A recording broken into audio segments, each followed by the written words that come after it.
Saludos, camaradas. ¿Qué tal estáis? Espero que vaya todo bien, que vaya todo perfectamente.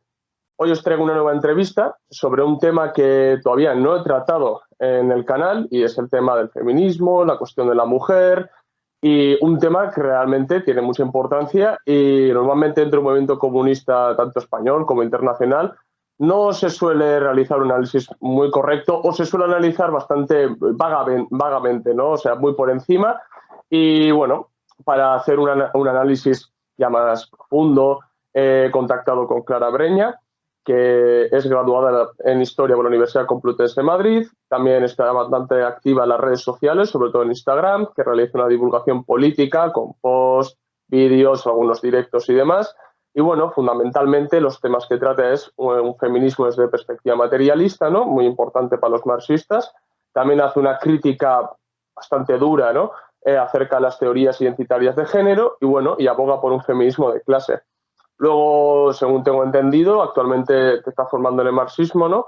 Y que tu objetivo es aunar la teoría y la práctica de la teoría marxista y del feminismo, ¿no? Además, tiene varios artículos en el papel.es, en el que también aborda otros temas políticos, como puede ser pues, la deriva emocional de la izquierda institucional o oficialista o lo que le llaman otros legalista, ¿no? Que pone por encima de clase todas esas emociones, luchas parciales por la lucha de clases, ¿no? Apartando la lucha de clases. Y sobre todo también la cuestión nacional, ¿no? Haciendo una crítica acerca de los nacionalismos, en España pues, el independentismo también, ¿no? Y luego muy importante que me llamó la atención es la defensa de la razón, ¿no? Y bueno, de la defensa también de los postulados más clásicos de la izquierda, ¿no? Entonces, bueno, creo que he hecho una introducción bastante completa, pero bueno, de todos modos te voy a hacer la palabra, Clara, para que te presentes o digas algún matiz o lo que fuera.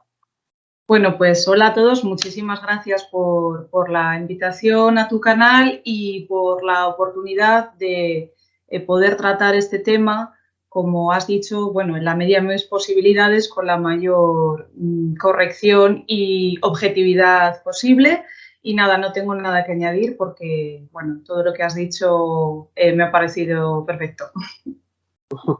Vale, le voy a recomendar a los que estén viendo, ¿no? Pues que te sigan a las redes sociales, que le echen un ojito a los artículos que tienes en papel.es y demás, porque es muy interesante y bueno, y porque seguramente después de esta entrevista les creará el gusanillo, ¿no? De leer una publicación tuya, algún vídeo, algún directo, ¿no? Entonces, bueno, recomiendo que le sigáis en Instagram sobre todo, ¿no? Tiene, estar más activa, ¿no? Sí, eso es. Vale. Bueno, pues después de haber hecho esta introducción, pues vamos a ir de lleno ya con la entrevista, ¿no? Y como bien he dicho, bueno, o como el mismo título dice, ¿no? Feminismo o cuestión femenina del comunismo, ¿no? Vamos a tratar este tema, ¿no? Y entonces la entrevista la vamos a dividir en distintos bloques, como he venido haciendo en las anteriores entrevistas. Y en el primer bloque de esta entrevista vamos a tratar un poco la historia del feminismo, las luchas de las mujeres y bueno, la relación que puede llegar a tener con el movimiento comunista, con el marxismo, ¿no? Entonces creo que la primera pregunta es totalmente obligatoria, ¿no? O sea, ¿cómo nació el feminismo y cuáles fueron los primeros movimientos feministas en la historia? Vale, bueno, pues voy a intentar hacer un resumen muy sucinto de algo tan amplio como puede ser la historia del movimiento feminista. El feminismo nace de la reivindicación de las mujeres de ser consideradas en primer lugar personas y en segundo lugar, teniendo en cuenta los cambios políticos que se estaban produciendo en los estados, ¿no? En los que, digamos, nace como movimiento político organizado, pues, en segundo lugar, ciudadanas de pleno derecho. En la época en la que lo que hemos llamado feminismo o movimiento feminista empieza a tomar forma, las mujeres no disponían de sus propias vidas. Para empezar, muchas veces no tenían ni siquiera la patria potestad sobre sus hijos, no podían ser independientes económicamente ni de jure ni de facto y desde luego no podían disponer ni siquiera de sus propios cuerpos. No hablemos ya de su sexualidad, algo que en muchas ocasiones ni siquiera se planteaba como algo posible, ¿no? El feminismo es lo que Amelia Valcárcel llama un hijo no deseado de la Ilustración. Y es precisamente en esa época, en las últimas décadas del siglo XVIII, en la que podemos considerar que nace.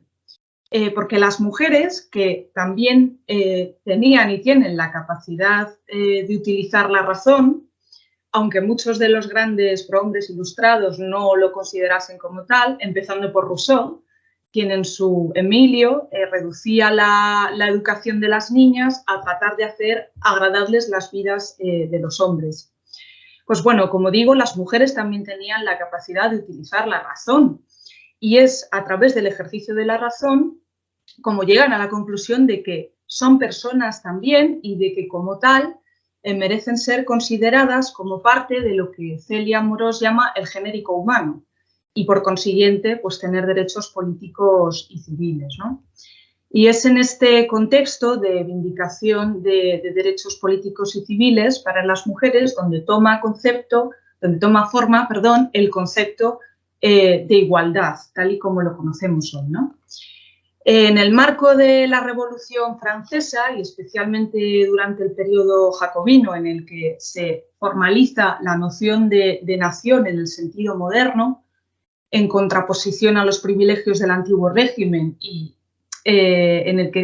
periodo en el que además se crea el concepto moderno de ciudadanía, ¿no? Como la depositaria de la soberanía nacional, independientemente de la religión o lengua que cada uno tenga, siempre y cuando fueran ciudadanos franceses en este caso, pues se olvidaron de incluir en esa categoría, en definitiva, en el genérico humano, en esa exaltación de la igualdad a la mitad de la población, ¿no? A las mujeres. Las mujeres, entre ellas la más famosa de este periodo, Olympe de Gouges, crearon clubes al estilo, ¿no? Del Club de los Jacobinos, en los que organizaban campañas para pedir que ellas también fueran consideradas ciudadanas, ¿no? Y es en este contexto en el que Olympe de Gouges redacta la Declaración de los Derechos de la Mujer y la Ciudadana, una especie de, o lo que sería el reverso, ¿no? De la Declaración de los Derechos del Hombre y del Ciudadano, que le costaría, entre otras cosas, la cabeza, ¿no? A ella y a tantas otras mujeres. De esta primera ola destacaríamos a personalidades como Mary Wollstonecraft, con su obra prácticamente fundacional, ¿no? La vindicación de los derechos de la mujer, o a John Stuart Mill, por ejemplo, uno de los primeros hombres que podemos considerar feministas, con su obra El sometimiento de la mujer y con su trabajo de intentar llevar al Parlamento británico lo que serían vindicaciones claramente feministas, ¿no? Fundamentalmente los derechos políticos y civiles para las mujeres, entre ellos el voto, ¿no? Esto sería lo que llamamos la primera ola. Al respecto de la conceptualización de las olas, hay que decir que hay diferencias según la autora. Celia Amorós, por ejemplo, que es una de las filósofas más importantes del feminismo español, maestra de maestras, considera que el sufragismo no deja de ser la continuación de la primera ola, mientras que otras autoras hablan de este como de segunda ola. Pero bueno, independientemente de esto, la primera, segunda ola, según la cronología que manejemos, es la del sufragismo, ¿no? Que se da a ambos lados del Atlántico y en muchísimos países y que se inaugura, entre otros acontecimientos, con la Declaration of Sentiments de Seneca Falls, otro de esos textos fundacionales del feminismo, ¿no? Pronunciada por esas mujeres que habían aprendido cómo organizarse en la lucha política en el marco de la lucha por la abolición de la esclavitud y que se dan cuenta de que ellas también merecen y quieren tener derechos civiles y políticos, ¿no? Las sufragistas estuvieron durante décadas de forma incansable en numerosos países luchando por la consecución del voto, que realmente lo que supone es que las mujeres tengan derechos civiles, derechos políticos, derechos educativos, como decía antes, pues que sean consideradas ciudadanas y darle cuerpo político al concepto de igualdad, ¿no? Hay que decir que paralelamente en las últimas décadas del 19 y las primeras del 20 están las mujeres socialistas también, como Alexandra Kollontai o Clara Zetkin o Krupskaya, etcétera, entre otras, escribiendo y luchando políticamente por la consecución de derechos por parte de las mujeres, en este caso partiendo más de tesis marxistas, comunistas, y considerando estas vindicaciones como parte de la agenda de la lucha de clases, ¿no? Aquí cabría plantearse si la llamada cuestión de la mujer o cuestión femenina del comunismo y la agenda feminista no son lo mismo, ¿no? Yo creo que esto sería enredarnos en un debate de términos que a mí personalmente no me interesa demasiado y menos si en el horizonte están los mismos objetivos, ¿no? Bueno, por continuar, muchas autoras consideran que Simone de Beauvoir sería la última autora de esta segunda ola y la que encabalgaría con lo que se ha llamado tercera ola, aunque, como decía antes, depende de la cronología que utilicemos, ¿no? Esa tercera ola, o segunda, según lo queramos llamar, es la del feminismo radical, ¿no? Es la que se desarrolla fundamentalmente en los años 60 y 70 del siglo XX. Beauvoir, en El segundo sexo, reflexiona sobre lo que supone ser mujer y convertirse en mujer en el sentido de ser socializada como tal, en el sentido de que tu sexo biológico determine tu papel y tu destino en el mundo, no con ese otro sentido que a veces se le quiere dar a la máxima de Beauvoir, tergiversándola completamente, ¿no? Los 60 y 70, como decía, son la época del feminismo radical, de los grupos de autoconciencia, del lema de lo personal es político. Las mujeres se reúnen en esos grupos e intentan bueno, pues conceptualizar y poner nombre a lo que Betty Friedan llamaba el malestar que no tiene nombre, es decir, una especie de vacío vital que muchas mujeres compartían, ¿no? Y que no acababan de entender.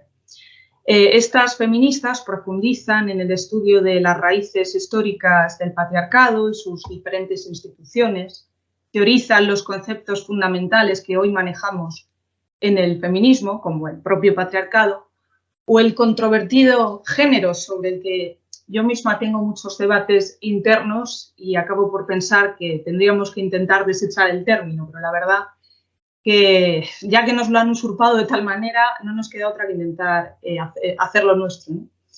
Estas feministas estudian pues, cómo la prostitución o el matrimonio son instituciones esenciales para la subordinación de las mujeres, aunque esto no era algo del todo nuevo, ¿no?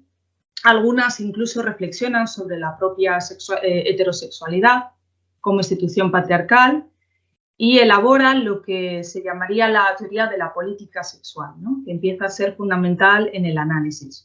Aquí destaca precisamente esa obra, Política Sexual, de Kate Millett, una de las principales representantes teóricas de esta ola. Destacaríamos también la obra La dialéctica del sexo, de Firestone, y ya en los años 80 la creación del patriarcado, de Gerda Lerner. Estas mujeres empiezan también a reivindicar con mucha fuerza los derechos sexuales y reproductivos, como el aborto, la anticoncepción, y en definitiva las mujeres quieren ser dueñas de su sexualidad, ¿no? Es verdad que algunas de estas reivindicaciones, por ejemplo el aborto, en países como la URSS ya tenían una trayectoria de varias décadas, ¿no? Algunas de estas autoras radicales vienen además armadas con las armas teóricas del marxismo para su análisis y añaden al análisis de la política sexual la importancia de otras consideraciones como pueden ser la clase o la raza, ¿no? Esta además es la época de la falsa revolución sexual que pasa de considerar a las mujeres como, digamos, ángeles castos, ¿no? Partiendo de una moral más puritana, a considerarlas objetos sexualmente explotables, situación además que disfrazan de deseable para o por las propias mujeres, ¿no? Sobre esto, por ejemplo, Kate Millett, en su obra de 1969, que he citado, pues ya alertaba, ¿no? Y bueno, pues a día de hoy nos encontramos combatiendo contra lo que Ana de Miguel ha denominado y teorizado como mito de la libre elección, que podríamos definir como una alianza entre el patriarcado y el neoliberalismo económico que ve a través de la explotación libremente elegida, entre muchas comillas, pues una forma de lo que llaman empoderamiento o liberación femenina, desde estas corrientes que a veces se llaman feminismo liberal, pero que de feminismo pues no tienen absolutamente nada, ¿no? Y bueno, pues por ir concluyendo este bloque, con respecto a la actualidad, hay autoras que hablan de una cuarta ola, como Alicia Millares, Hay otras como Amelia Valcárcel que hablan de que continuamos en la tercera, pero bueno, lo que está claro es que a día de hoy nos tenemos que enfrentar a lo que esta misma autora llama la agenda sobrevenida, es decir, los nuevos retos que el feminismo tiene que afrontar y que tienen que ver directamente con el posmodernismo y especialmente con el neoliberalismo económico, ¿no? Y que son fundamentalmente las políticas que abogan por la regularización de la prostitución y que ya están implementadas en muchos países, algunos de ellos, bueno, las democracias europeas que parecen ser más modernas, ¿no? O la regularización de los vientres de alquiler, lo que nosotras llamamos la explotación reproductiva, la normalización del consumo y producción de pornografía a nivel masivo y lo que llamamos el relativismo moral con respecto a prácticas opresivas contra las mujeres que se dan dentro de determinadas culturas y que muchas veces pues no se condenan con la suficiente contundencia, ¿no? Bueno, hay quienes, de hecho, quieren hacer pasar toda esta proliferación de ideas que no solo son antifeministas, sino que son profundamente liberales y antimarxistas como feminismo o como izquierda, sin más, ¿no? Y ahí estarían, pues bueno, la teoría queer, lo que llaman el transfeminismo o transactivismo, etcétera, ¿no? Pero bueno, no voy a meterme en este tema. Simplemente para quien quiera tener una visión un poco más completa de la historia del feminismo y también de, digamos, los retos a los que nos enfrentamos hoy, voy a recomendar 3 lecturas que son, bueno, lecturas sencillas, no son manuales gordísimos o de varios tomos, son 3 libros de la colección de feminismo de la editorial Cátedra, que serían Neoliberalismo sexual, el mito de la libre elección, de Ana de Miguel, feminista marxista. Este libro, pues es... bueno, viene muy bien para comprender todo esto que comentaba sobre la falsa liberación sexual a través de la explotación de siempre, ¿no?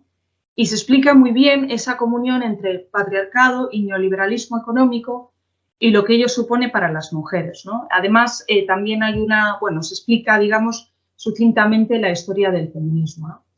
En segundo lugar, voy a recomendar Ahora Feminismo, Cuestiones Candentes y Frentes Abiertos, de Amelia Valcárcel, en el que también se resume, pues con una maravillosa prosa, porque además escribe muy bien, la historia de las distintas olas del feminismo, haciendo especial hincapié en el origen ilustrado y en reivindicar ese origen ilustrado. Y además Valcárcel pues alerta de cuáles son los frentes abiertos en la actualidad, que son esos que he comentado anteriormente, ¿no? La regularización de la prostitución y los vientres de alquiler y el relativismo cultural o moral. Y por último voy a recomendar Distopías patriarcales, análisis feminista del generismo queer. Este libro, que es el más reciente de los 3, de Alicia Millares, es excelente, es lo último, yo creo que es la crítica más completa para conocer cómo y por qué el transgenerismo, o sea, la teoría queer, es una amenaza para el feminismo, ¿no? Y en el que ella hace además, bueno, pues un recorrido histórico sobre diferentes formas de entender y de conceptualizar el sexismo, desde la complementariedad de los sexos de la que se hablaba, pues de la que hablaba Rousseau, por ejemplo, hasta la actualidad, ¿no? Bueno, pues todo esto que he comentado a muy grandes rasgos y dejándome a muchas autoras y muchísimas cosas por el camino, sería lo que llamamos la agenda feminista, ¿no? Hay que tener en cuenta que en algunas partes del mundo no se han conseguido ni las reivindicaciones de la primera ola, o sea, ni considerar que las mujeres sean personas o mayores de edad, ¿no? O sea, en muchas partes del mundo las mujeres están como podrían estar en el franquismo, en el sentido de ser consideradas eternas menores de edad y no poder disponer de su dinero, de sus vidas, o mucho peor, porque hay que tener en cuenta que en muchos sitios tienen encima la losa de sus patriarcados religiosos, ¿no? Entonces, bueno, yo creo que con esto, más o menos y de forma breve, estaría resumida la historia del feminismo, ¿no? Sí, o sea, creo que has hecho un resumen bastante amplio, que una persona que igual no tiene mucha idea acerca del movimiento feminista, pues puede hacerse por lo menos una idea, ¿no?, acerca del movimiento. Pero has hablado en un momento acerca de las sufragistas, que es donde históricamente, ¿no?, muchos comunistas se han basado, ¿no? Sobre todo, creo que, bueno, este libro ya lo conoces también, ¿no? Que sí, lo tengo aquí. Pues en muchas críticas, por ejemplo, de Kaczynski o de Kollontai, ¿no?, a las sufragistas, y eso como que ha ido en el tiempo como una especie de mantra de justificación para los comunistas para tachar el movimiento un poco de burgués, ¿no? O como decía Kollontai, de igualitaristas, ¿no? Entonces, sí me parecería interesante hacer una especie de diferenciación porque, como bien has indicado, ¿no?, surgieron las mujeres socialistas, ¿no?, que veían directamente el marxismo, y estaban, pues, movimiento sufragista. Entonces, la opinión que podías tener tú acerca de las sufragistas y la opinión que puedes tener acerca de las críticas que hacían las socialistas a los sufragistas. Vale. Bueno, a ver, sobre las sufragistas y mi opinión sobre ellas, a ver, hay que tener en cuenta que entre las sufragistas había mujeres de todo tipo de condición social. O sea, yo pienso que la crítica no hay que focalizarla en eso, quiero decir, en el origen social que podrían tener estas mujeres, porque por esa regla de tres es que Kollontai no es que fuese burguesa, es que venía de una familia aristocrática, ¿no?, directamente. Entonces, bueno, yo a eso no le veo demasiada relevancia. Pero bueno, como decía, entre ellas había mujeres de diferente condición social. De hecho, algunas de las figuras más representativas, como puede ser Emmeline Pankhurst, por ejemplo, pues bueno, no tenía unos orígenes especialmente burgueses o acomodados, ¿no? Yo creo en general que su lucha fue bastante digna y que se produjo en consonancia con las condiciones materiales en las que vivían. Bueno, la mayoría de estas, aunque hay que decir que hubo movimientos sufragistas en muchos sitios, también en Rusia, ¿no?, por ejemplo, aunque no tuvo tanta fuerza, es verdad, ¿no? Pero bueno, como digo, en general la mayoría, pues bueno, no vivían en un país semifeudal como podía ser la Rusia zarista, sino que vivían en un contexto de democracia burguesa más desarrollada, ¿no? Y trataron de vindicar sus derechos en el contexto político, económico y social en el que vivían. Las sufragistas literalmente se jugaron la vida para conseguir derechos civiles y políticos. Algunas las alimentaban forzadamente cuando se ponían en huelga de hambre en sus detenciones y morían por esas alimentaciones forzadas. Las encarcelaban en muchísimas ocasiones, sufrían abusos sexuales en sus detenciones, sufrieron la pérdida de sus hijos, en fin, se quedaron sin nada, muchas de ellas, ¿no? Es conocido, por ejemplo, el caso de Emily Davison, quien en 1913, en un derby, se plantó delante del caballo del rey Jorge V para protestar, ¿no?, por la no consecución del derecho al voto de las mujeres. Fue arrollada por el caballo y murió días después, ¿no? Se la considera un poco una mártir del sufragismo, ¿no? Recomendaría, por cierto, el visionado de la película Sufragistas, porque la verdad es que se ve bastante bien, tanto su lucha como lo que he comentado, ¿no?, de que las mujeres sufragistas, pues bueno, eran de orígenes sociales muy, muy dispares, ¿no? La protagonista, de hecho, era obrera, vamos, creo, si no recuerdo mal, que trabajaba en una fábrica de lavado de ropa o algo así, y sus condiciones de vida pues eran más que humildes, ¿no? Bueno, no quiero contar más porque no quiero hacer spoiler por si alguien la ve, pero digamos que sufre las consecuencias de su lucha política muy fuertemente, ¿no?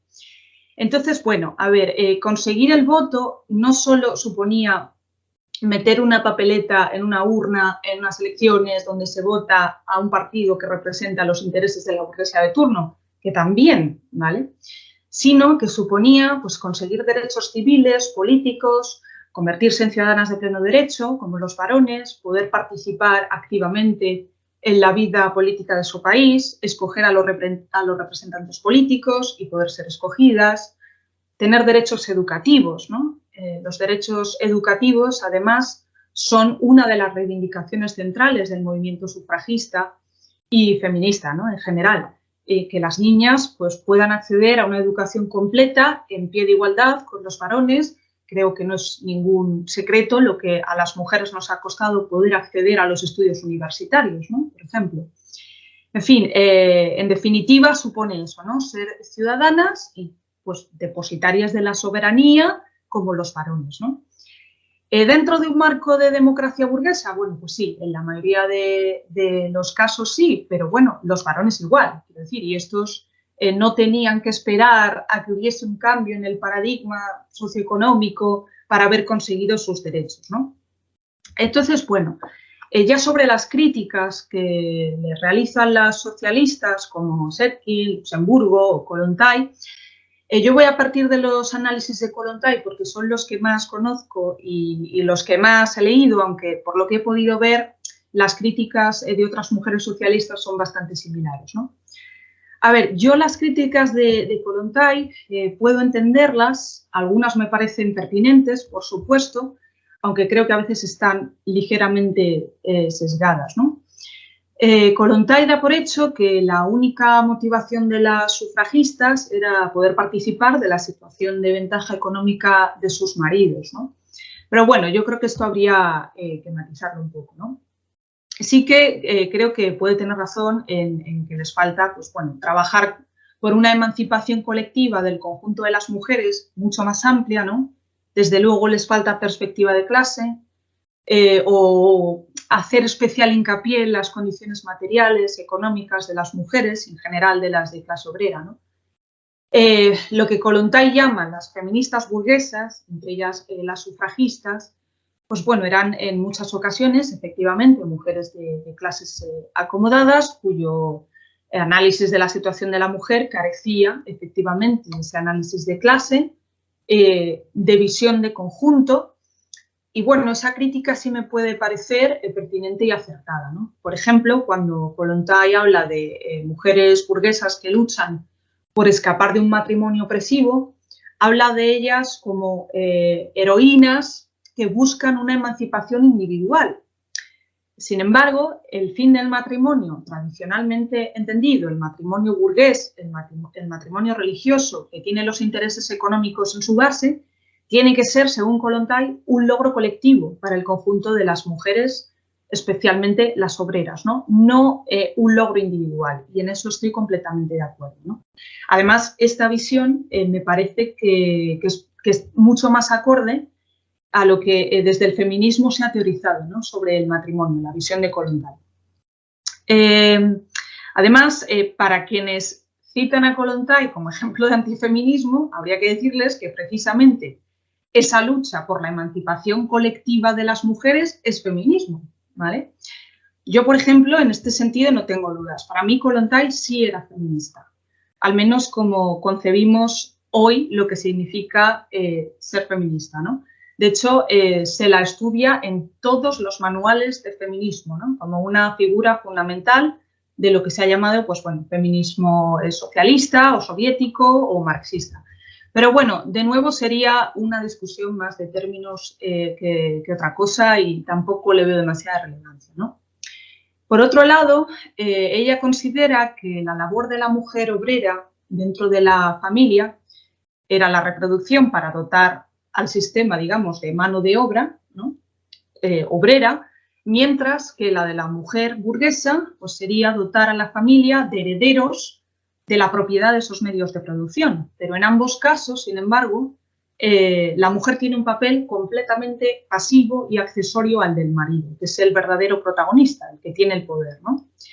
La mujer tiene un rol de subordinación e inoperatividad absoluta, la mujer obrera y la mujer burguesa, ¿no? Yo creo que aquí Kollontai también incurre a veces en pequeñas contradicciones porque, por un lado, considera que las feministas burguesas consideran al conjunto de los hombres como el enemigo de forma interclasista, digamos, mientras que ella afirma que las mujeres obreras tienen que hermanarse con los varones contra el verdadero enemigo común, que sería la burguesía, ¿no?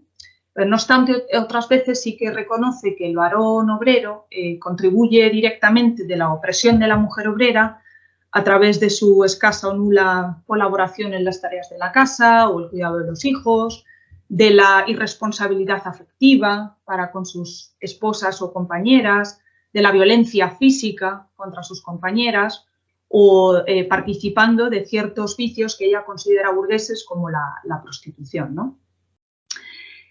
Por otro lado, hay que decir que, a pesar de las críticas a las que ella llama feministas burguesas, en la propia Kollontai reconocía que cierto grado de reformismo, digamos, que contribuyese a mejorar la vida de las mujeres era deseable. Y en este sentido, si me lo permites, voy a leer un parrafito de este libro de Mujer y lucha de clases que tienes tú también ahí, en el que dice lo siguiente. Dice, sin embargo, esto no significa que la mejora parcial de la vida de la mujer dentro del marco del sistema actual no sea posible. La solución radical de la cuestión de los trabajadores solo es posible con la completa reconstrucción de las relaciones productivas modernas, pero ¿debe esto impedirnos trabajar por reformas que sirvan para satisfacer los intereses más urgentes del proletariado? Por el contrario, cada nuevo objetivo de la clase trabajadora representa un paso que conduce a la humanidad hacia el reino de la libertad y la igualdad social. Cada derecho que gana la mujer le acerca a la meta fijada de su emancipación total. Con lo cual, bueno, pues sería deseable que quienes citan textos descontextualizados de Kollontai para justificar sus críticas al feminismo, pues bueno, también tuvieran en cuenta, por ejemplo, lo que acabo de leer, ¿no? Yo creo que es posible que hierre un poco cuando considera que el único enemigo de las mujeres trabajadoras sería la burguesía y no analiza con demasiado detenimiento y detalle la opresión que sobre ellas, pues bueno, puedan ejercer sus compañeros varones de clase proletaria, ¿no? Ella hace un análisis de clases en el sentido estrictamente económico, pero el análisis, digamos, en sentido sexual, si bien es interesante, a mí se me queda un poco incompleto, ¿no? Además, bueno, pues reconoce que hay problemáticas que atañen a las mujeres obreras y burguesas, si no de la misma forma, de forma similar. Y en otro fragmento, pues dice lo siguiente. La estructura actual de la familia oprime a las mujeres de todas las clases y condiciones sociales. Las costumbres y las tradiciones persiguen a la madre soltera de idéntico modo, cualquiera que sea el sector de la población al que pertenezca. Las leyes colocan bajo la tutela del marido tanto a la burguesa como a la proletaria y a la campesina. Es decir, que reconoce, ¿no?, el papel subordinado, como decía antes, de la mujer independientemente de su clase social y además el peso de la moral, que eso lo comparten desde las más pobres a las más acomodadas, ¿no? Yo creo de todas formas que habría que llevar la crítica un poco más allá y preguntarse qué es una mujer burguesa, porque históricamente las mujeres han sido burguesas fundamentalmente en cuanto esposa de o hija de, porque a la hora de la verdad pues no tenían propiedades en muchos de los casos, ¿no?, que sería lo que define estrictamente a la burguesía, ¿no? Las mujeres no han tenido ni apenas tienen la propiedad de los medios de producción. Se estima que actualmente el 99% de la riqueza mundial está en manos de hombres, pues en ese momento mucho más, ¿no? Y de hecho, a día de hoy yo creo que lo vemos, que estas mujeres que son inmensamente ricas, tipo Ana Patricia Botín o la hija de Amancio Ortega, siguen siéndolo por hijas de, ¿no?, o herederas de. En cualquier caso, las mujeres burguesas y aristócratas estaban encorsetadas en unas rígidas normas de conducta morales que pasaban igualmente por convertirse en esposas y madres, y si se salían de ellas, pues la consecuencia era muchas veces la indigencia y el ostracismo familiar y social, ¿no? Por lo general, por tanto, tenían la misma dependencia económica y falta de libertad sobre sus vidas que las mujeres trabajadoras, aunque evidentemente sus condiciones materiales fueran mejores y más acomodadas, cosa que no se puede negar, ¿no? Pero seguían dependiendo del sustento del hombre. Por recomendar otra película, la película Mujercitas, la historia se desarrolla, bueno, en la novela, yo no he leído la novela, he visto la película, la historia se desarrolla en la segunda mitad del siglo XIX. Se ve perfectamente cómo las mujeres no eran dueñas de sus propias vidas, de su talento artístico, por ejemplo, de su capacidad para ganar dinero, no podían ser independientes, eso era una auténtica entelequia, porque además estaba muy mal visto, ¿no? O sea que realmente para poder asegurarse una vida medianamente acomodada, lo que tenían que hacer era buscar un buen marido, un buen matrimonio, ¿no? Para tener un determinado estatus de vida. Entonces, pues bueno, igualmente eran dependientes de los hombres, ¿no? Bueno, y en las mujeres burguesas, más incluso aún en las de la aristocracia, pues bueno, el ideal de mujer, casta, decente, el ángel del hogar del que se hablaba en época franquista, ¿no? Pues a veces suponía una presión incluso mayor, ¿no? Y bueno, por ir concluyendo, desde luego, lo que creo es que las críticas de Kollontai o Zetkin a unas feministas muy concretas de un lugar y momento específicos no pueden servir para criticar a la totalidad del movimiento feminista, a los más de 100 años que vienen después y ni siquiera a los 100 que vienen antes.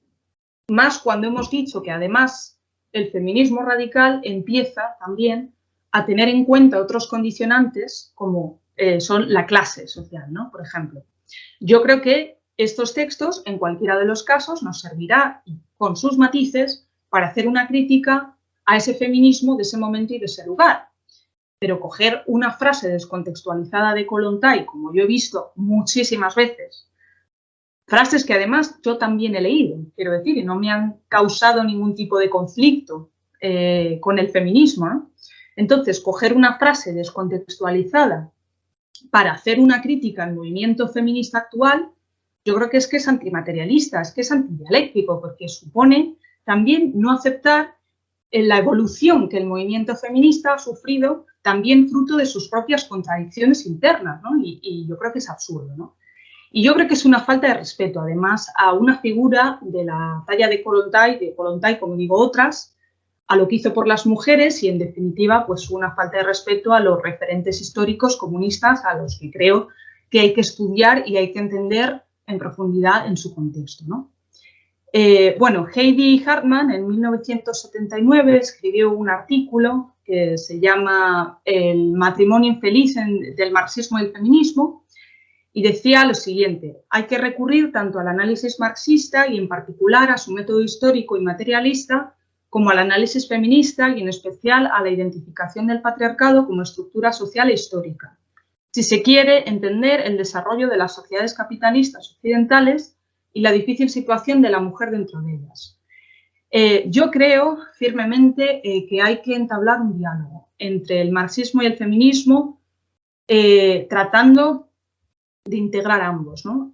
Yo te diré que personalmente a mí, que yo he llegado a leer sobre marxismo viniendo del feminismo, ¿no? El marxismo y sus categorías también me han ayudado a conceptualizar de forma más correcta ciertos conceptos que a veces usamos en feminismo, empezando por el de género, porque yo tengo muchas reflexiones sobre este concepto y en la medida de lo posible intento tratar de huir de definiciones superfluas o idealistas. Yo creo que dentro del movimiento feminista nos falta consenso con ese término.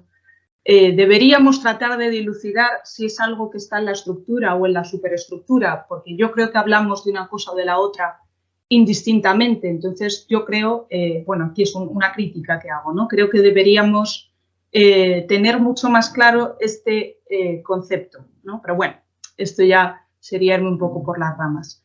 En cualquier caso, en mi caso, cuanto más leo sobre marxismo, también más me acerco al feminismo que a mí me gustaría construir. Me ha ayudado también a entender mejor la desigualdad entre hombres y mujeres, especialmente en el terreno económico. Evidentemente hay planteamientos que se me quedan cortos al respecto de otras cuestiones, pero bueno, en general, en absoluto tengo la sensación de estar leyendo cosas incompatibles, ¿no? sino todo lo contrario.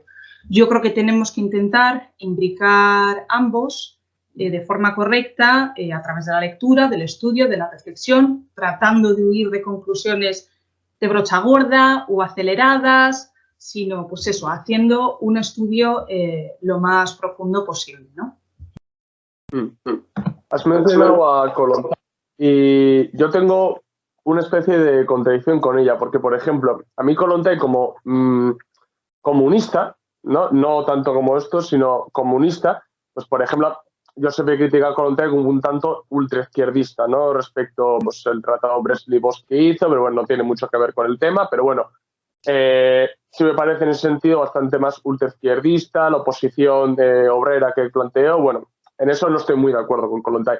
Pero respecto a los análisis, por ejemplo, que hacen, ¿no? Bueno, tanto el sufragismo y demás, que es totalmente cierto lo que dices, porque yo también he leído mogollón de frases sueltas de Kollontai y luego realmente vas a la frase completa y te das cuenta que la gente se deja la mitad de las cosas o pone la corchea con 3 puntos y ala, salta lo importante, ¿no? Digámoslo así. Claro, Entonces, pero disculpa que te interrumpa. Yo creo que porque a veces se parte de posiciones de prejuicio ya contra el feminismo. Entonces, aplicamos un poco el sesgo de confirmación y decimos, bueno, pues vamos a ir a buscar algo que me reafirme, ¿no? Entonces, y fíjate, es curioso porque la misma o el mismo párrafo a mí me puede suscitar opiniones o reflexiones muy diferentes y intento que sean lo más objetivas posibles, ¿no? De hecho, algunas críticas pues me parecen pertinentes. Y luego, bueno, sí, es verdad que ya dio bastantes tumbos políticamente y tal, como decías. Sí, pero bueno, eso no tiene mucho que ver con el tema que estamos tratando, simplemente era por matizar una contradicción interna que tengo yo respecto a Kollontai. Pero, por ejemplo, otra de las cosas que muchos comunistas veo que cometen muchos errores es respecto a lo que has tratado del reformismo, ¿no? O de las reformas que puedes conseguir dentro de una democracia burguesa, ¿no? A ver, reformismo es, o sea, las conquistas o, digámoslo así, migajas, bueno, migajas, no sé si es muy correcto hablar así, pero migajas comparado con el pastel completo que puede llegar a ser la sociedad socialista, ¿no?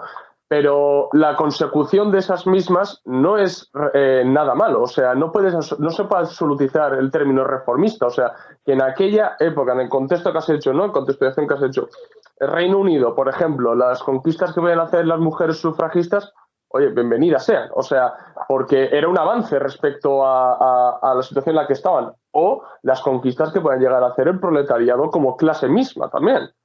Y eso sí veo un error muy grande porque se da en este campo y se da en todo el movimiento comunista general. O sea, cualquier cosa que pueda venir con reforma, apártalo. Eso es una concepción bastante ultraizquierdista que realmente no se ve o no se separa el grano de la paja y se ve el avance que puede suponer. ¿Que es reformismo? Sí, claro, por supuesto. Pero no se puede desechar absolutamente, ¿no? Y Sí. luego respecto... Sí. Sí, que estoy de acuerdo contigo totalmente. Y luego respecto a lo que has mencionado, ¿no? De que es verdad que Kollontai enfoca ya, es un término más económico, ¿no? Ya directamente mira hacia la burguesía, ¿no? Como clase, como enemiga, ¿no? Como clase antagónica, ¿no? Y bueno, no hace demasiado hincapié en algunos términos que has mencionado, ¿no? Pues como la violencia física, como la prostitución. Bueno, sí, la prostitución la trata en un panfleto entero dedicado a la prostitución, pero bueno, es un panfleto comparado después con miles de autoras que desarrollan todo esto, ¿no? Y bueno, yo sí quiero romper una lanza en favor de Kollontai en este sentido, ya que me atrevería a decir que es una de las pioneras en ese sentido dentro del movimiento, sobre todo socialista, que trata la cuestión de la mujer. Y bueno, hay algunas de las, por ejemplo, el comunismo y la familia, el texto, por ejemplo, a mí, sinceramente, cuando no lo leí me explotó bastante la cabeza, ¿no? Porque creía que iba a ser ya puramente, no sé, más ámbito económico y te empieza a hablar, por ejemplo, que el matrimonio debe ser una relación de camaradería en vez de realmente el contrato que supone el matrimonio, y realmente recomiendo a la gente leer a Kollontai porque ya así como igual Rosa Luxemburgo no es tan feminista, ¿no? Como igual Krúpskaya bebe más de Lenin también, ¿no?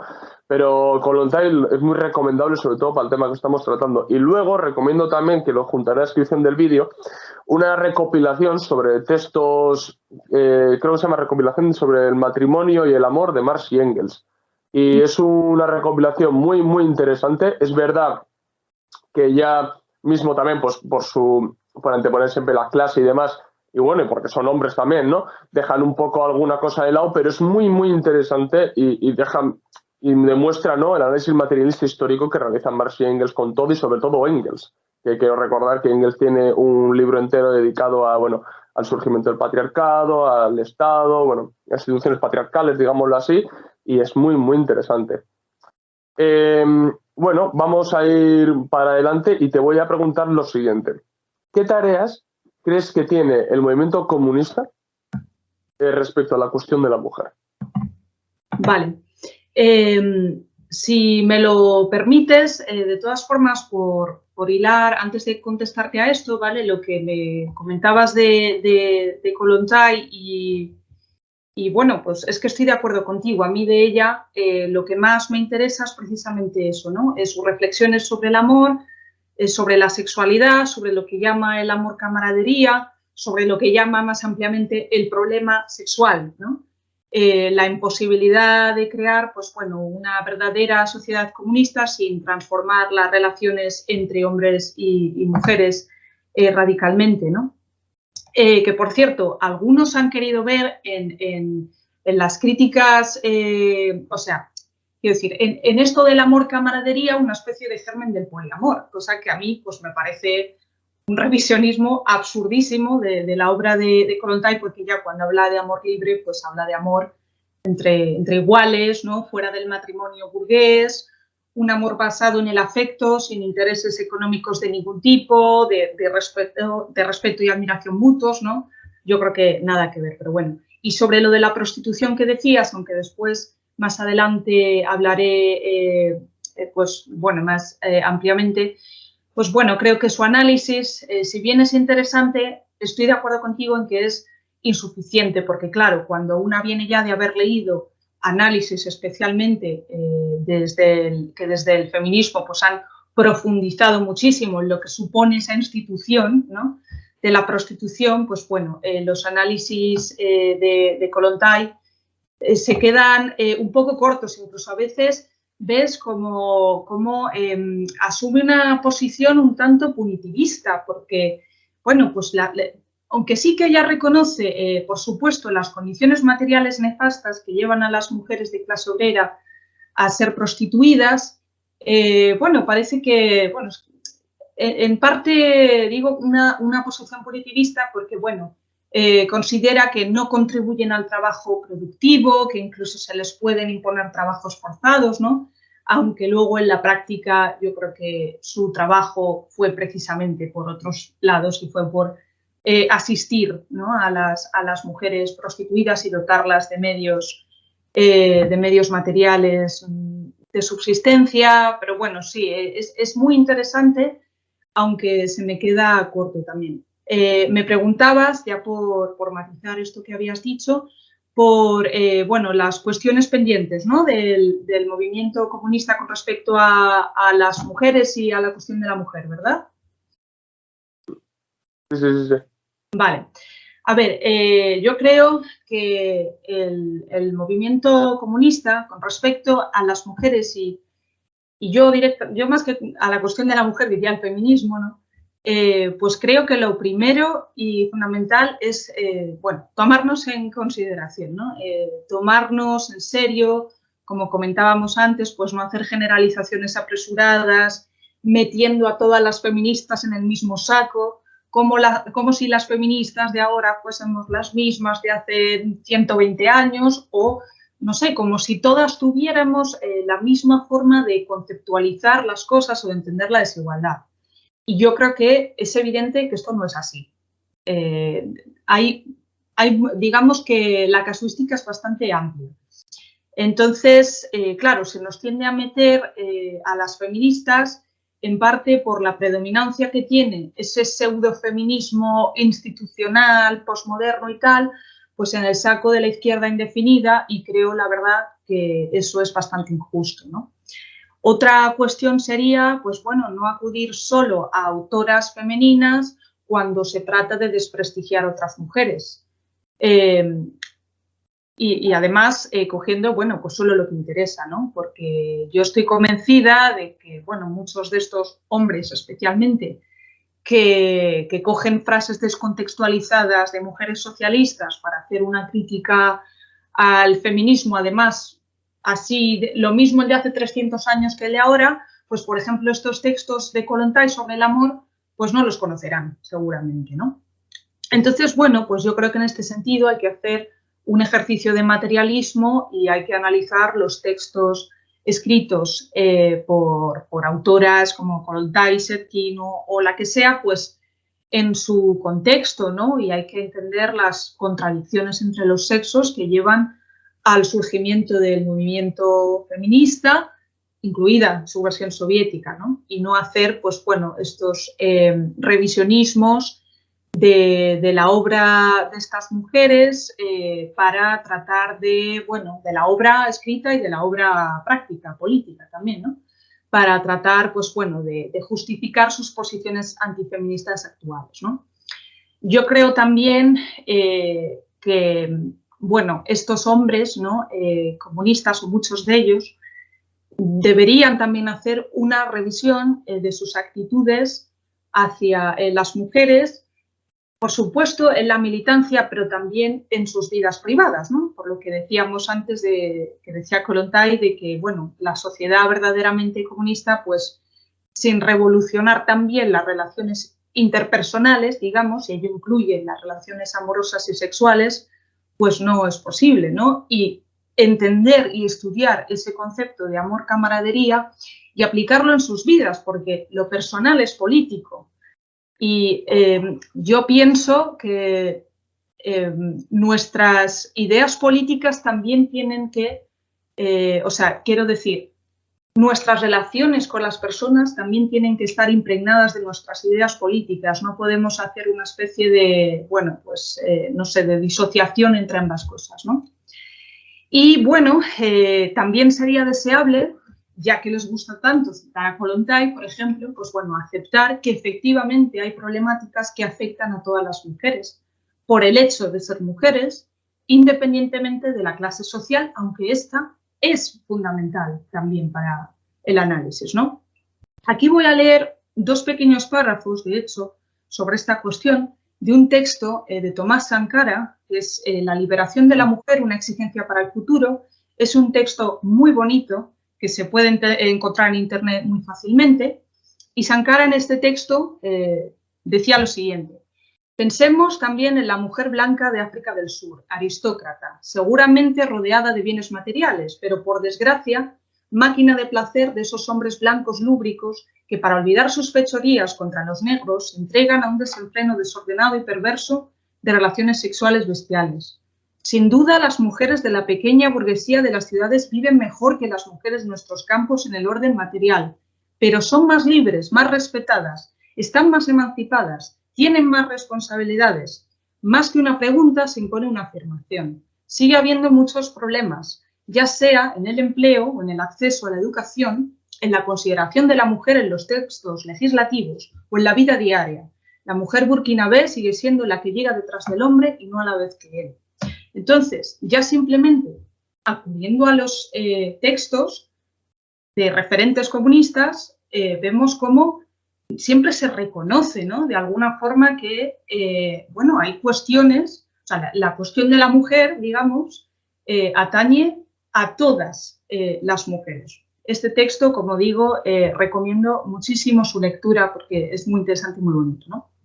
Por otro lado, yo creo que, bueno, el movimiento comunista debería aceptar, reconocer la fuerza que tiene el movimiento feminista, perdón, en el combate contra el neoliberalismo económico. Por ejemplo, en su lucha contra la regularización de la prostitución, de los vientres de alquiler, la feminización de la pobreza, la violencia económica.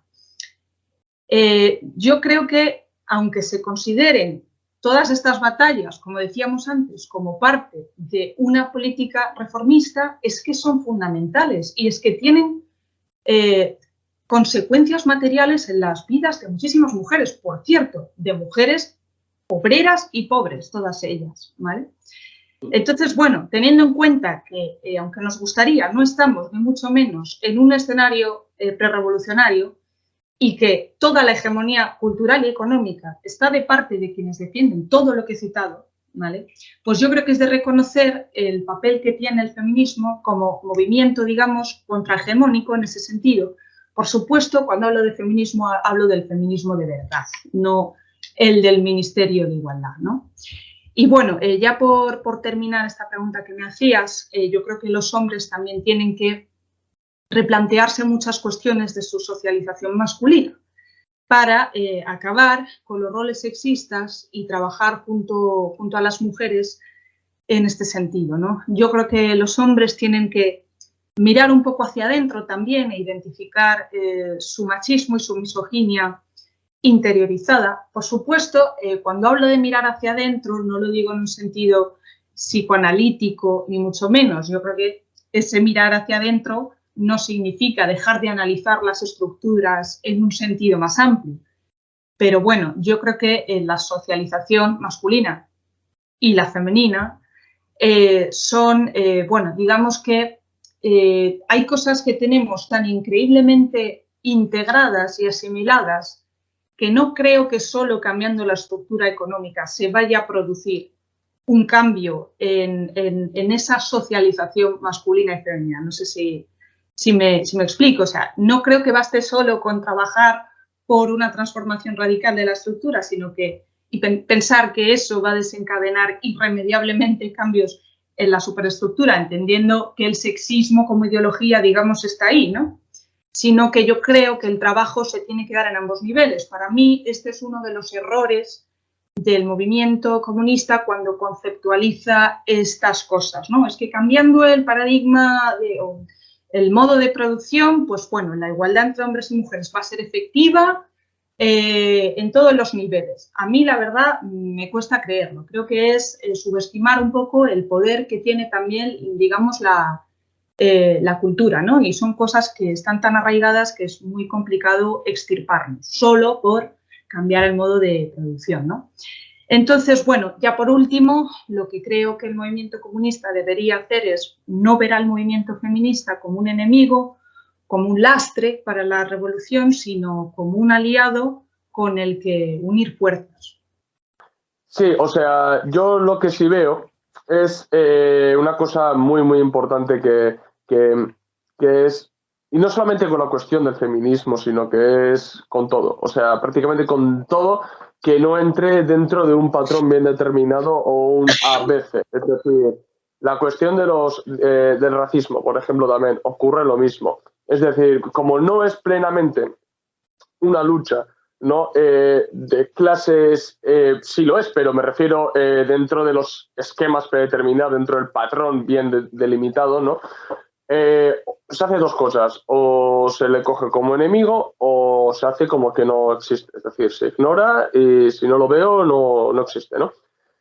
Y a ver, esto es totalmente errado, porque si por no mirar algo no significa que no está ocurriendo, o sea, y hoy en día obviar la fuerza que tiene el movimiento feminista, pues realmente es ser un idealista y actuar metafísicamente. Es ser totalmente antimaterialista y antidialéctico, por ende, saltar por encima de todo el método marxista.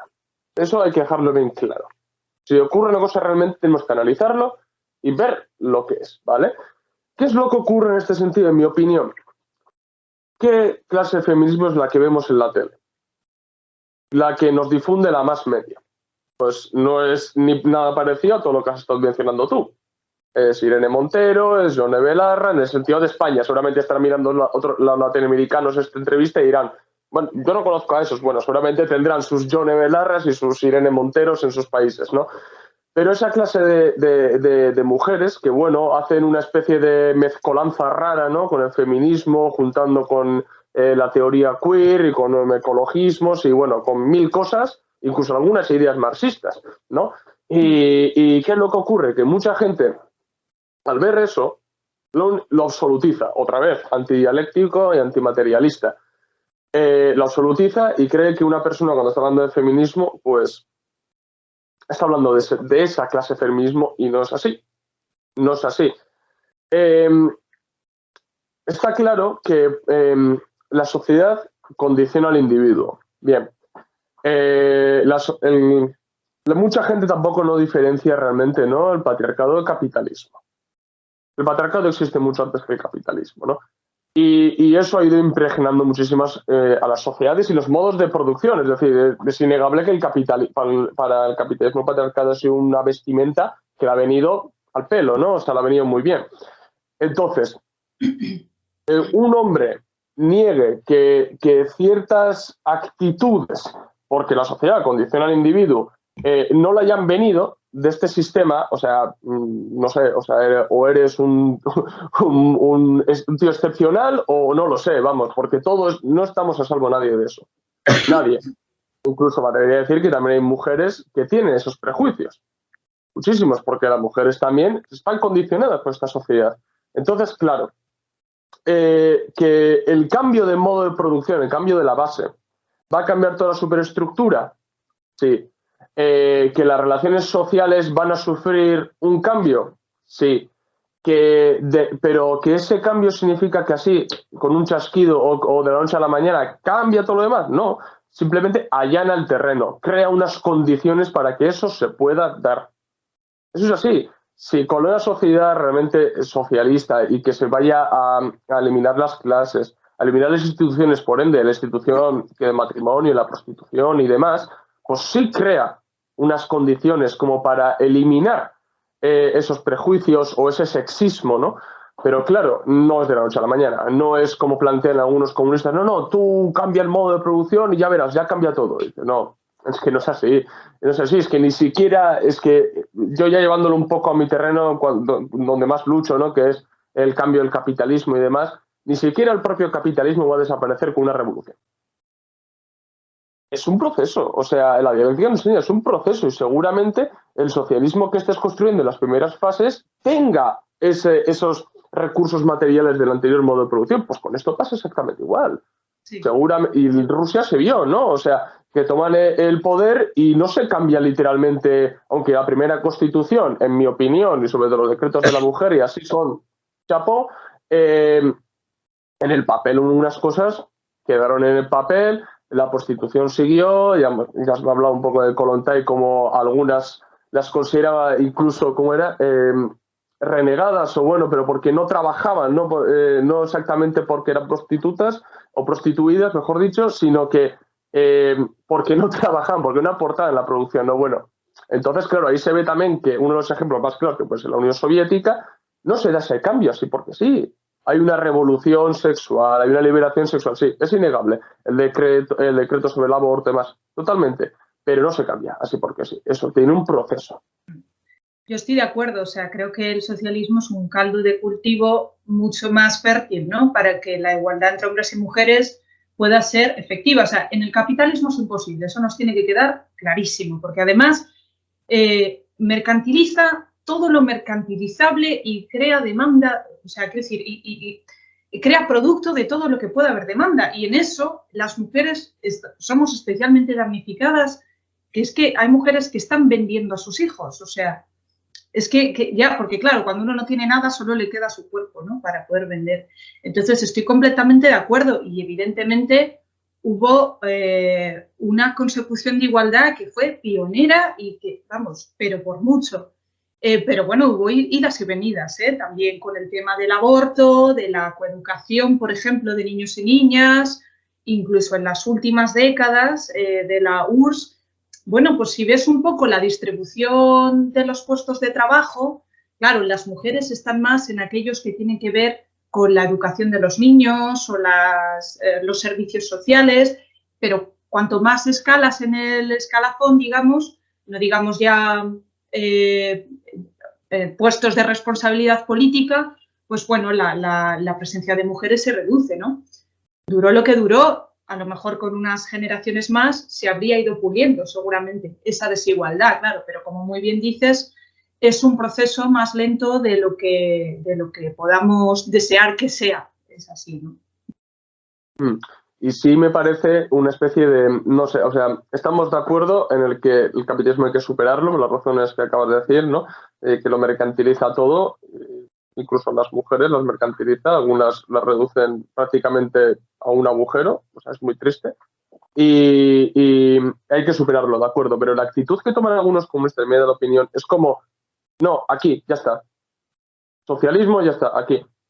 No, amigos, no, en el socialismo hay unas tareas pendientes en el que trabajar. O sea, no va a desaparecer, por ejemplo, tampoco el racismo. Así porque sí.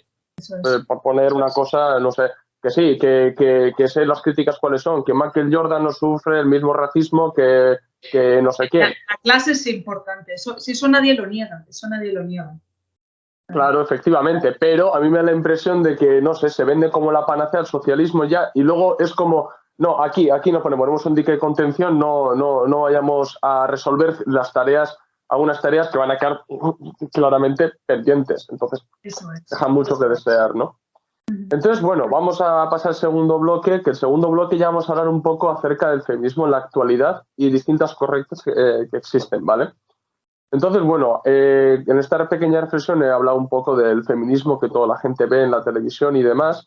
Y bueno, tiene también sus seguidoras, sus seguidores y tiene su importancia, ¿vale? Eso es innegable. Pero claro, no es el feminismo realmente que, en mi opinión, beneficia a las mujeres trabajadoras, ¿no? Y me atrevo a decir que al resto de mujeres también, porque por alguna mezcolanza rara que he dicho antes, la teoría queer y demás, que es el borrado de la mujer y todo eso, un poco creo que favorece, ¿no? Pero bueno, ¿qué opinión tienes tú acerca de esta clase de feminismo? Y ya te pregunto directamente, ¿ha servido para solucionar las problemáticas de las mujeres? Vale, bueno, pues a la segunda pregunta, no, o sea, en absoluto. El Ministerio de Igualdad y los órganos que dependen de él, el Instituto, antes se llamaba Instituto de la Mujer, ahora le han puesto el Instituto de las Mujeres, porque bueno, supongo que por ello de la diversidad, ¿no? De las mujeres, como si no hubiera un universal de mujer en el que todas nos identificásemos, pero bueno, ya sabemos por dónde van los tiros, ¿no? Bueno, pues todos estos organismos son un completo nido de transactivistas, de queers. El Ministerio de Igualdad es el principal promotor de la ley trans, de la llamada ley trans, que es profundamente reaccionaria por blindar los estereotipos sexistas, además más rancios y más tradicionales, ¿no?, que pueda haber. Es antifeminista, es profundamente liberal y además es un atentado contra la coeducación de niños y niñas y la educación en igualdad, ¿no?, en general. Yo creo que lejos de solucionar nuestras problemáticas, pues bueno, nos han creado otras nuevas, ¿no? Además, han reducido los fondos destinados a la lucha contra la violencia machista y se han gastado pues decenas de miles de euros en estudios científicos y magufos completamente, como estudios sobre la población no binaria en España y este tipo de cosas, ¿no? La ley trans, como digo, que es un poco su ópera magna, ¿no?, con la que, bueno, veremos a ver, pero todo apunta que tendremos que trabajar con ella, ¿no? Pues bueno, es una ley, como decía, que blinda los estereotipos sexistas, que atenta contra el libre desarrollo de la personalidad de niños y niñas, a quien no se les deja expresarse con libertad sin que ello suponga, pues, procesos de hormonación y mutilaciones en sus cuerpos. Pretende además acabar con todos los espacios reservados al sexo femenino por cuestiones de seguridad o de equidad. Vestuarios, baños, centros penitenciarios, las categorías deportivas o las categorías femeninas en ciertos procesos de oposiciones públicas. Y bueno, pues es que especialmente baños, vestuarios, este tipo de sitios donde hay niñas pequeñas, además, pues ojalá no hiciera falta, pero es que la realidad es que vivimos aún en una sociedad profundamente sexista, ¿no? Con lo cual, pues bueno, tienen su razón de ser. A las mujeres les cuesta mucho conseguir baños propios, ¿no? Entonces, bueno, además es un gobierno y especialmente el ala podemita, digamos, del gobierno que desoye deliberadamente al movimiento feminista.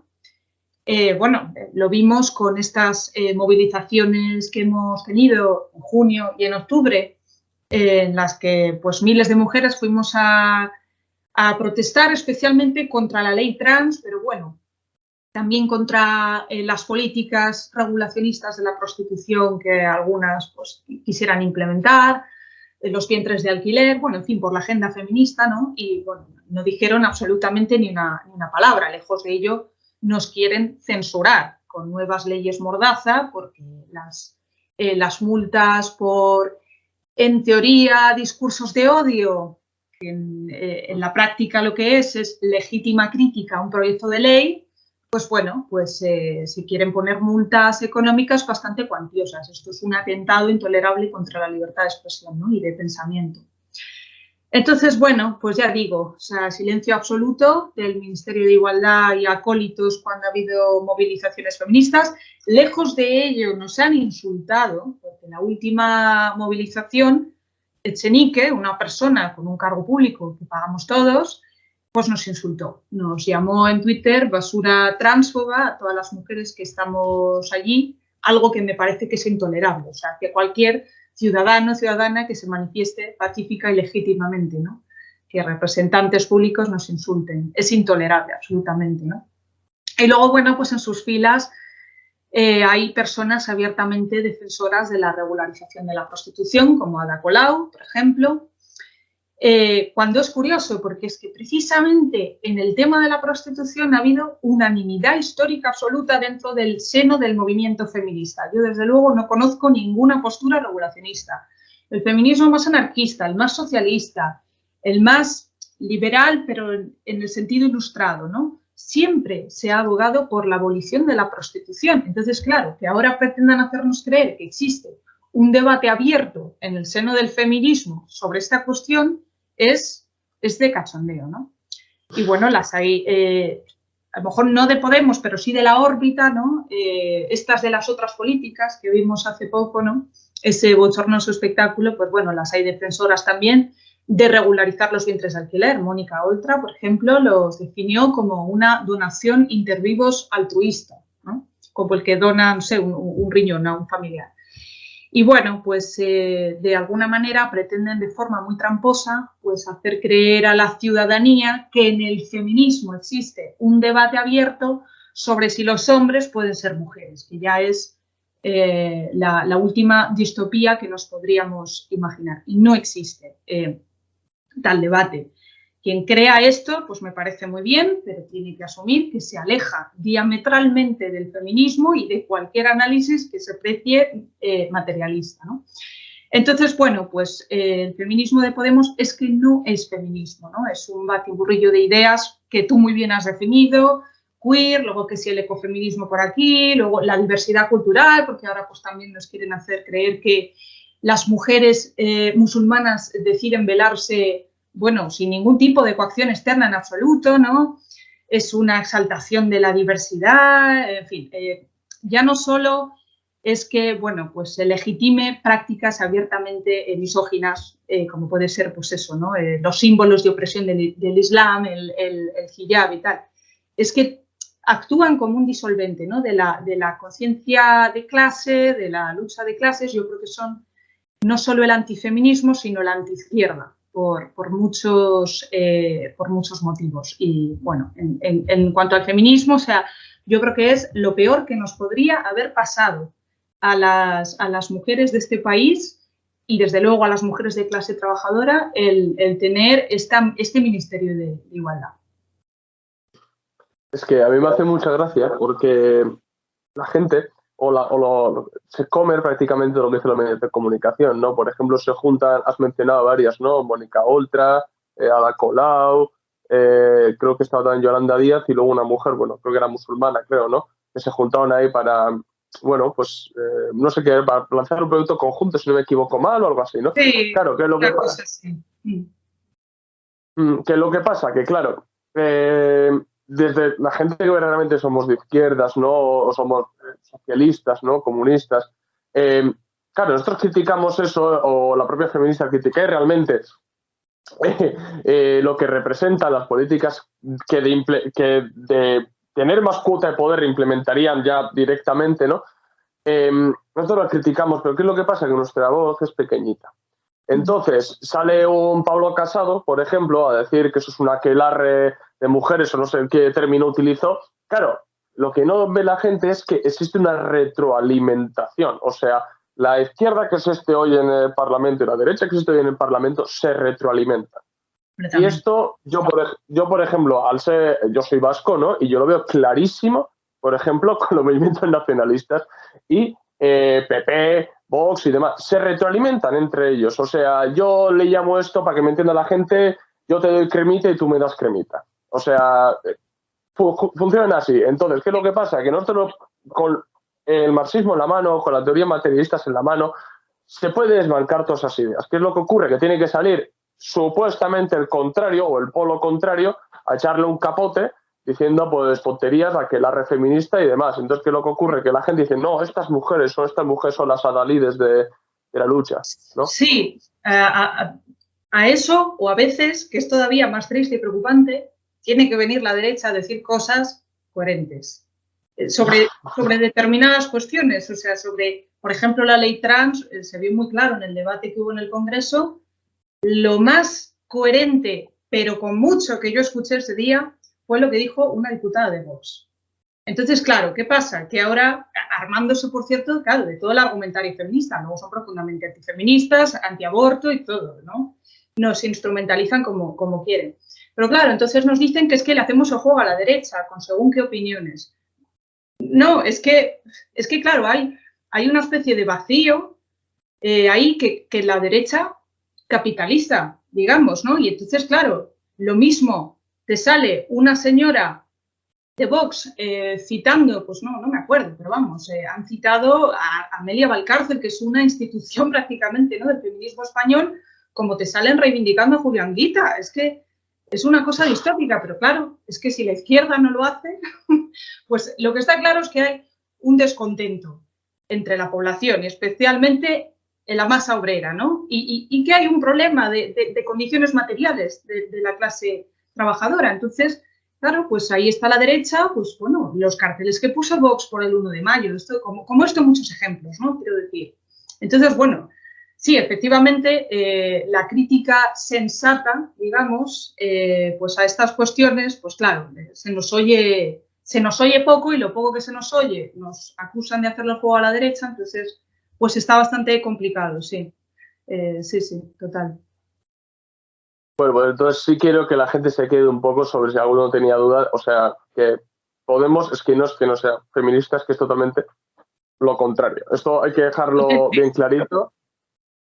Y que no se crean las cosas que dicen los medios de comunicación. Con otra cosa lo vemos muy claro, pues con esto también.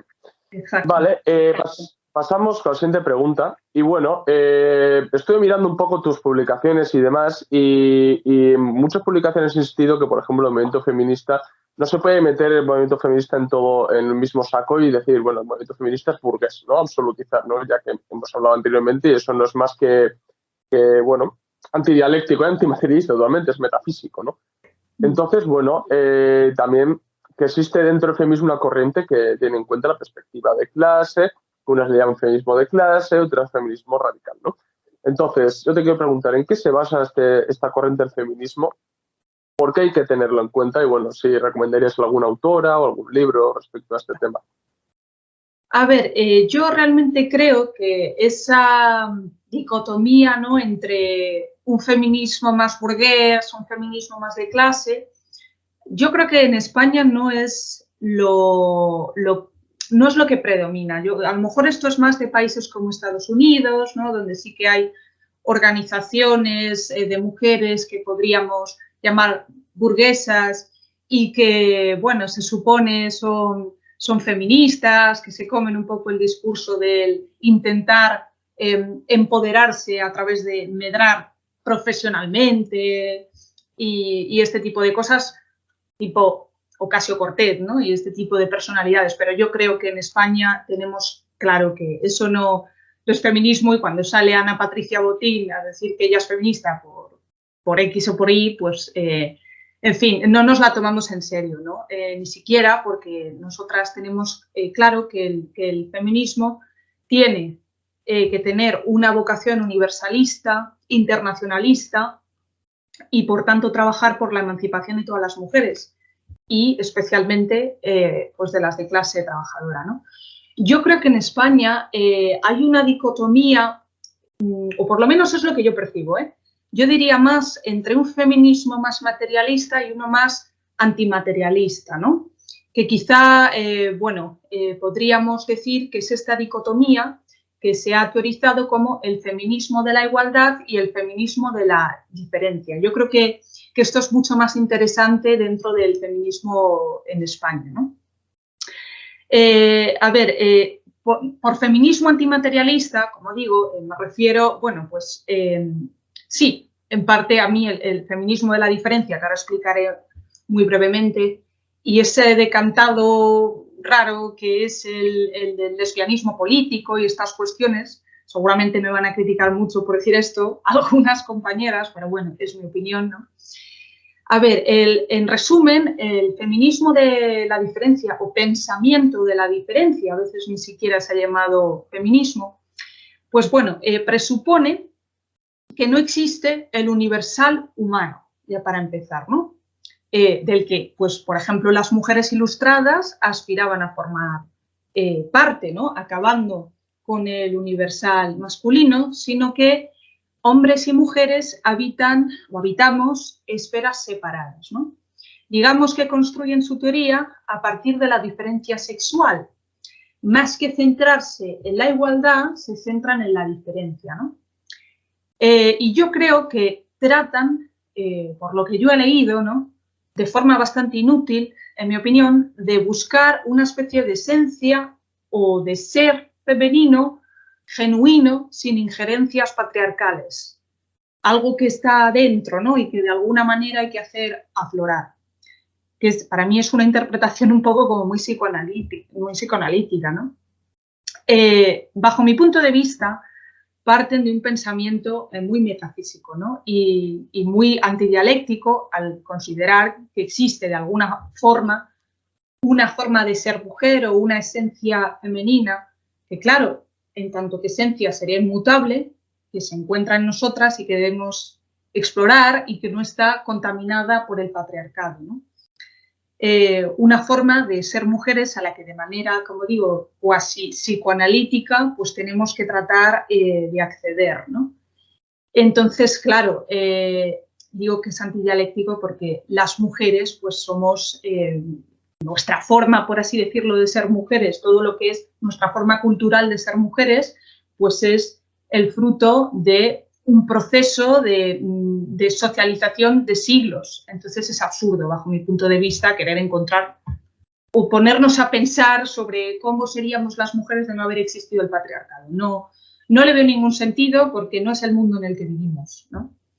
Entonces, bueno, pues la crítica que le haríamos desde el feminismo de la igualdad en el que al que yo me adscribo, pues bueno, es que es complicado elaborar políticas y yo creo que el feminismo tiene que ser político, ¿no?, pues desde la diferencia, si damos por hecho que no existe el universal humano. Porque claro, entonces, ¿qué leyes, ¿no?, vamos a implementar? Y bueno, yo creo que en la búsqueda un poco de esa esencia, pues caen inevitablemente en estereotipos sexistas y patriarcales, porque aparte de ser hembra de la especie humana, pues es difícil definir lo que es ser mujer sin caer precisamente en esa estereotipia, ¿no? Entonces, bueno, además si lees los textos, los que yo he podido leer hace años, por ejemplo, leí un libro, La diferencia sexual en la historia, de Milagros Rivera Garretas, y bueno, a mí me pareció un poco raro, la verdad. O sea, el lenguaje es muy selvático, es muy abstracto, tiene cosas interesantes, pero a veces es un poco místico. Hablan del orden simbólico del padre como el que quita la vida a través de la guerra y del orden simbólico de la madre como la dadora de vida. Algo que, bueno, yo creo que a nivel poético pues puede tener su interés, pero la verdad, yo en la práctica no le veo ningún interés. Yo personalmente no le veo ningún interés.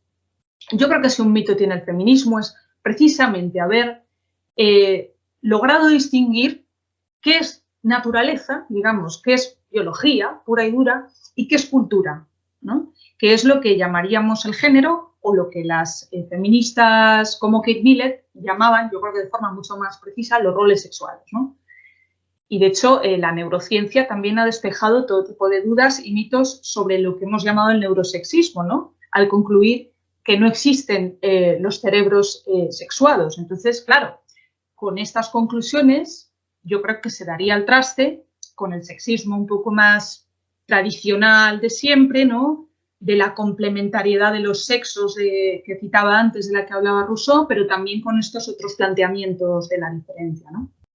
Y bueno, pues yo veo como muchas, digamos, compañeras que se adscriben un poco más a este pensamiento, pues prácticamente nos quitan el carnet de feministas a quienes somos de tinte un poco más marxista. Suelen considerar que el comunismo y el marxismo son una cosa de hombres. Yo creo que esto es un grave error porque dan precisamente la razón a esos hombres comunistas que desprecian el feminismo, ¿no? Porque, bueno, lo consideran como dos cosas, digamos, completamente incompatibles entre sí, ¿no?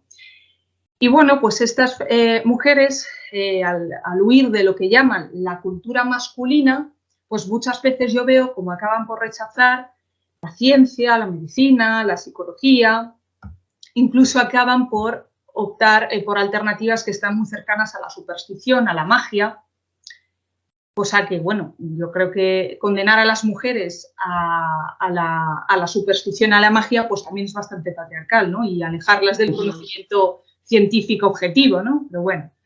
Entonces eso, pues yo he visto incluso a feministas de este tinte, pues denostar la psicología, la medicina y sin embargo luego pues tener o creer en el psicoanálisis, que digo, joder, siendo un poco coherentes, pocas personalidades hay en la historia de la psicología más misóginas que Freud, ¿no? Pero bueno.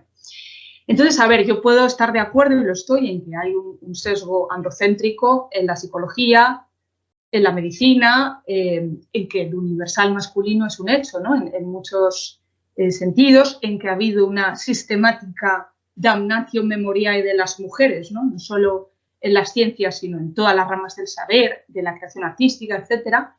Pero yo creo, y ahí estoy en la línea de las feministas más clásicas y más ilustradas, que la solución tiene que pasar por reclamar un espacio que nos pertenece legítimamente, ¿no? Y no por, bueno, rechazar todo esto, ¿no? Porque ni la medicina, ni la psicología, ni las disciplinas artísticas, ni tampoco la política son monopolio de los hombres, ¿no? Yo creo que las mujeres, además, hemos estado presentes y hemos sido agentes activos en todos los procesos profundos de cambio social. Tú mismo, por ejemplo, dedicas muchas publicaciones a mujeres revolucionarias, especialmente soviéticas, pero bueno, también en el contexto de la Guerra Civil Española, por ejemplo, ¿no? No hemos sido agentes pasivos, bueno, ni siquiera agentes, ¿no? O sea, sujetos pacientes, ¿no? Digamos, de la historia. No nos ha pasado la historia por encima. Nosotras también hemos construido la historia, ¿no?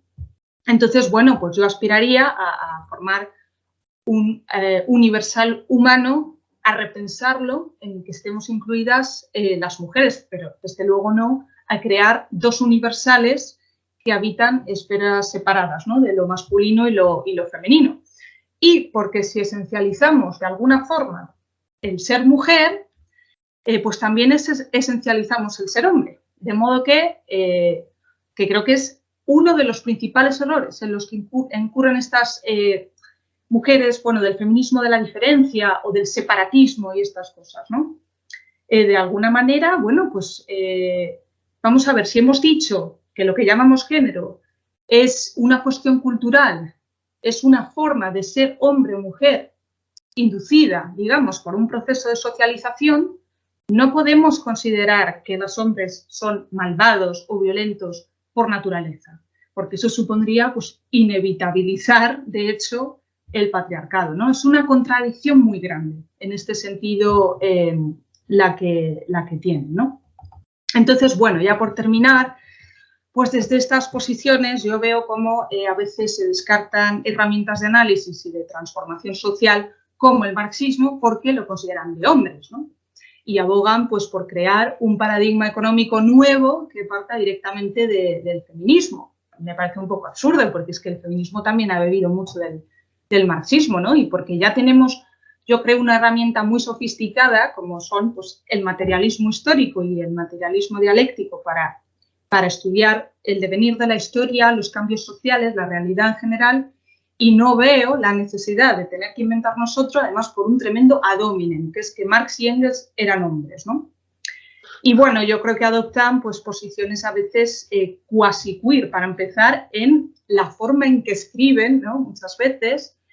Y bueno, y unas cosas que yo he leído completamente antimaterialistas, de que las mujeres pensamos el mundo de otra forma, el mundo cambiará, o sea la conciencia determina el ser social, de darle la vuelta un poco, ¿no?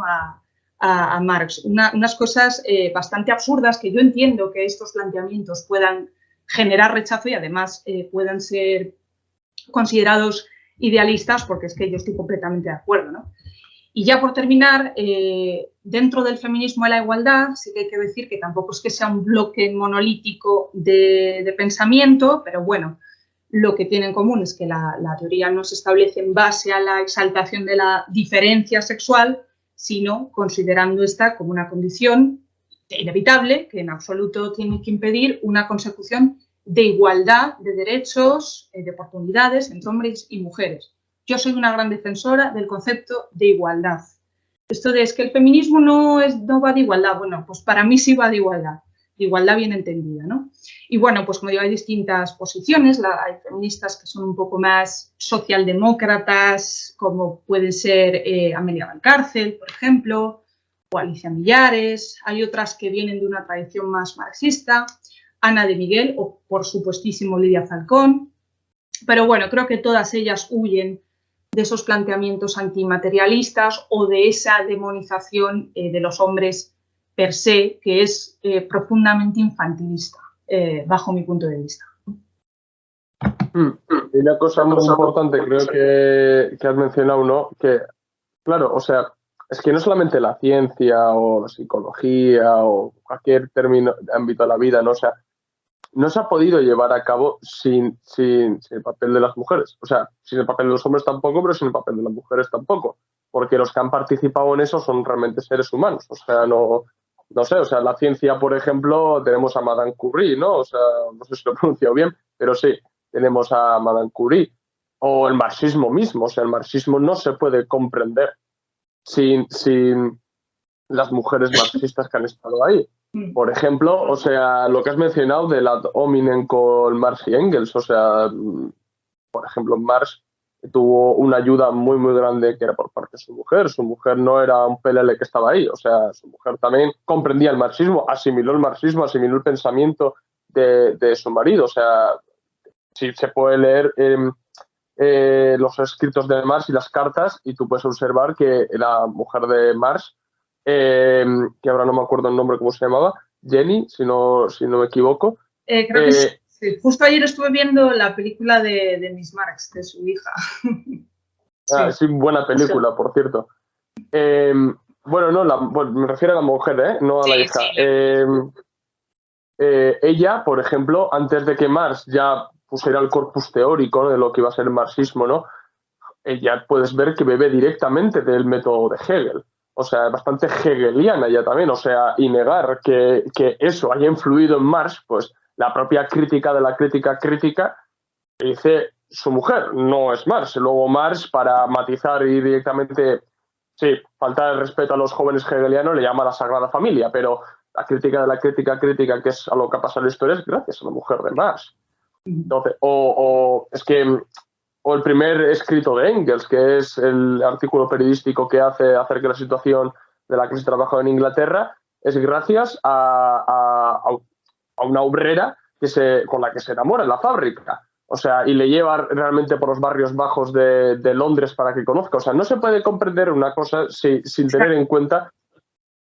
Claro. Ahí lo que tendríamos que hacer es reivindicar el papel de esas mujeres, pero no rechazar radicalmente todo lo que venga de ahí. No sé, es muy absurdo. Y luego, bueno, es que yo creo que cualquier feminista que haya leído El origen de la familia, de la propiedad privada y del Estado, de Engels, yo cuando lo leí, hombre, es verdad que hay ciertos planteamientos que después han sido refutados o que están basados en estudios un poco ya como obsoletos, ¿no? Pero yo lo leí y no tenía la sensación de estar leyendo algo ajeno o algo que no fuera conmigo como feminista. De hecho, esa obra, por ejemplo, se cita en todos los manuales de feminismo y precisamente para encomiarla, quiero decir. Entonces, sí, estoy completamente de acuerdo. Por eso esto de que, bueno, estos planteamientos que comentaba, ¿no? De habitar esferas distintas, de, bueno, pues no, tenemos que inventarnos nuestra propia teoría económica. Bueno, pues nada, vete 10 horas diarias durante no sé cuántos años a la biblioteca como Marx y cuando acabes me avisas. Es que, no sé, es bastante ridículo, la verdad, bajo mi punto de vista. Y sobre el libro de Engels, yo sí quiero hacer un pequeño matiz que tenía ganas de decirlo porque en distintos discursos que he tenido yo con comunistas también lo obvian, pero hay que tener en cuenta que Engels ya deja claro que la primera división del trabajo es de sexo. Claro, sí, o sea, claro, por lo menos en la traducción al castellano. Sí. Claro, ¿qué es lo que ocurre obviando eso? Que dejas de lado realmente el que se pone uno encima del otro, o sea, y todo, la creación de la propiedad privada del Estado y todas las instituciones patriarcales los dejas de lado, si realmente dejas de lado que la primera división es de sexos.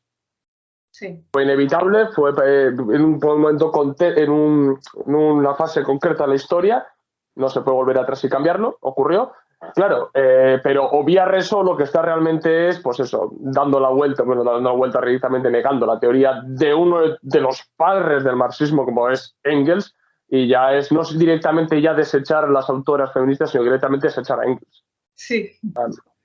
Sí, es escoger, bueno, lo que, pues eso, lo que decíamos antes, ¿no? El sesgo de confirmación, bueno, pues lo que me interese, pero ya no Engels, o sea, es que yo he leído algún texto por ahí de Lenin, incluso hablando ya de la doble o triple jornada laboral de las mujeres obreras, ¿no? Del trabajo, digamos, asalariado, cuidado de los hijos y de la casa. Y, bueno, pues unas reivindicaciones que te quiero decir que una feminista las lee y no le resultan ajenas. Entonces, o sea, claro, no sé, es que ya es, bueno, pues no tomarte en serio a tus propios referentes teóricos. Pues bueno, pues nada. Sí, total. Efectivamente, no, es que es muy, muy infantil en algunos aspectos. Pero bueno, seguimos con las preguntas. A ver, esto va bastante ligado a una pregunta que te he hecho antes, pero bueno, es al fin y al cabo, ¿en qué aspectos, temas y cuestiones, ¿no?, de la mujer tenemos que trabajar los comunistas, hombres, ¿no? ¿Y cuáles son las deficiencias más grandes que ves en este tema? Y bueno, ¿qué soluciones o recomendaciones plantearías ya directamente? Ya no, antes te he preguntado acerca del movimiento, ya directamente me refiero a tema individual, ¿no? A tema militante, me es igual, o sea, persona, ¿no? De los hombres comunistas. Bueno, pues yo creo que realmente un poquito lo que he comentado antes, ¿no?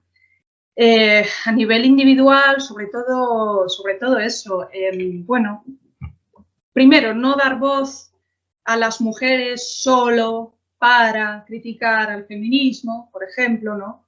Aunque esto tendría más que ver con la militancia, ¿no? Más que a nivel personal, pero bueno, darnos espacio, como estás haciendo tú hoy, ¿no? Una charla o una entrevista seria, ¿no?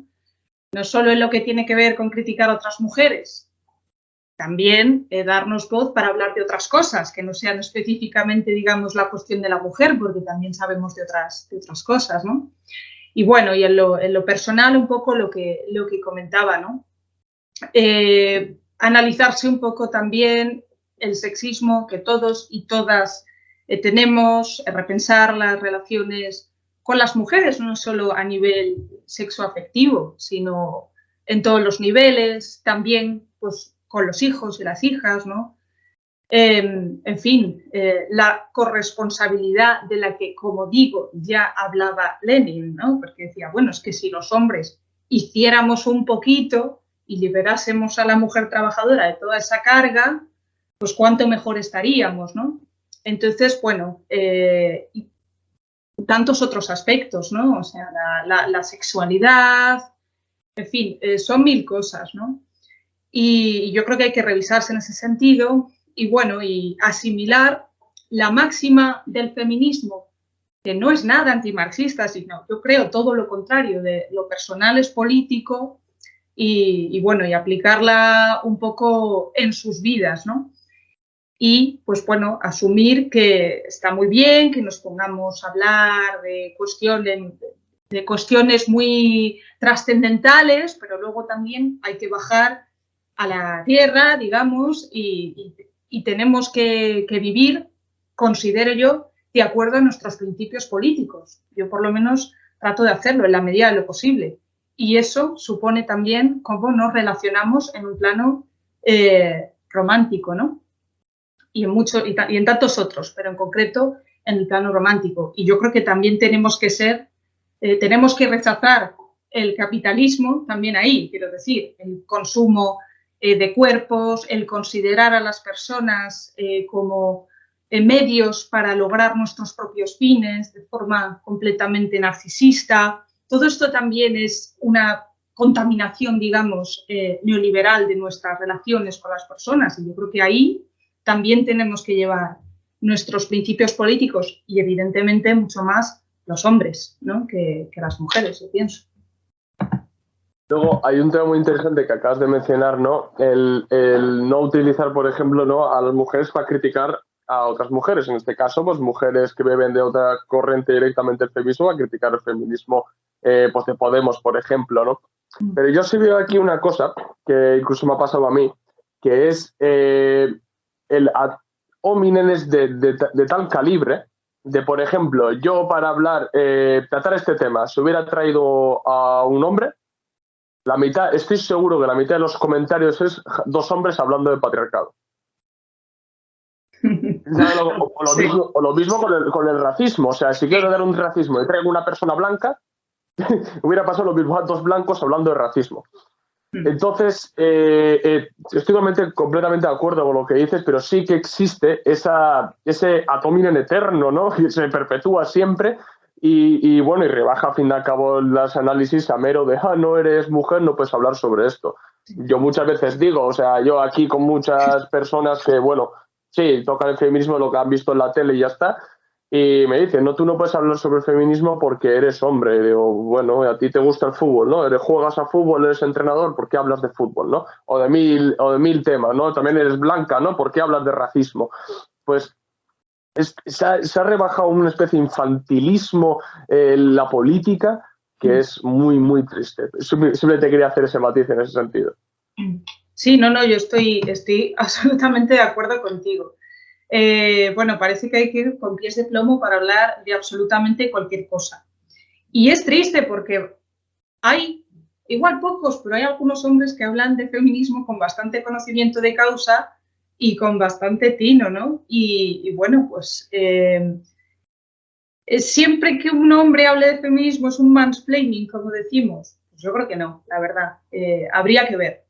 Yo ahí reconozco que me he hecho autocrítica también, porque yo a veces sí que tendía un poco a incurrir en ese error, pero hubo un día que reflexionando pensé, vamos a ver, esto de cállate porque eres hombre, no es lo mismo que nos hacen a nosotras con otras cuestiones de cállate porque no eres trans, yo qué sé. Entonces yo estoy en un punto en el que creo que todo el mundo puede hablar de lo que le dé la gana. Evidentemente, pues habrá opiniones que tendrán más validez porque estén mejor fundamentadas que otras. Pero todo el mundo puede hablar de lo que quiera y como entremos en este ejercicio sistemático de censura, no vamos absolutamente a ningún lado. Además, me parece una cosa como muy posmoderna, tal como muy de izquierda woke, de esta, ¿no? De los espacios seguros, bueno, pues no puedes hablar de nada que no te atañe a ti directamente, lo cual es absurdo porque es que además es no entender que quienes a veces hablan desde ciertas posiciones están en un estado de alienación que les impide analizar las cosas en profundidad. O sea, es como cuando se dice desde posturas regulacionistas de la prostitución, que es que hay que escuchar a las mujeres prostituidas. Bueno, primero, hay un montón de mujeres que han sido prostituidas en el pasado y que ahora son abolicionistas y que están hablando y no las escuchan. Pero bueno, aparte de esto, es que esas mujeres a veces tienen a los proxenetas detrás, es que no tiene ningún sentido, o directamente están tan alienadas tratando de sobrevivir con el hecho de que te violen sistemáticamente todos los días, que tienes que engañarte, por ejemplo, ¿no? Para, bueno, pues para decir que es que lo haces porque quieres y que estás muy feliz. No sé si me explico, es un ejemplo, ¿vale? Entonces, claro, yo creo que el conocimiento pues tiene que ser accesible y además asimilable por todo el mundo, independientemente de condiciones personales que además no hemos escogido ser mujer u hombre, blancos, homosexuales o heterosexuales o lo que sea, ¿no? Entonces, bueno, al respecto de lo que comentas de los hombres, yo no tengo problema en, desde luego, dialogar con ellos. No quiero tampoco que vengan con pies de plomo a la hora de expresar cualquier opinión, efectivamente, porque pueda salir con el ad hominem, ¿no?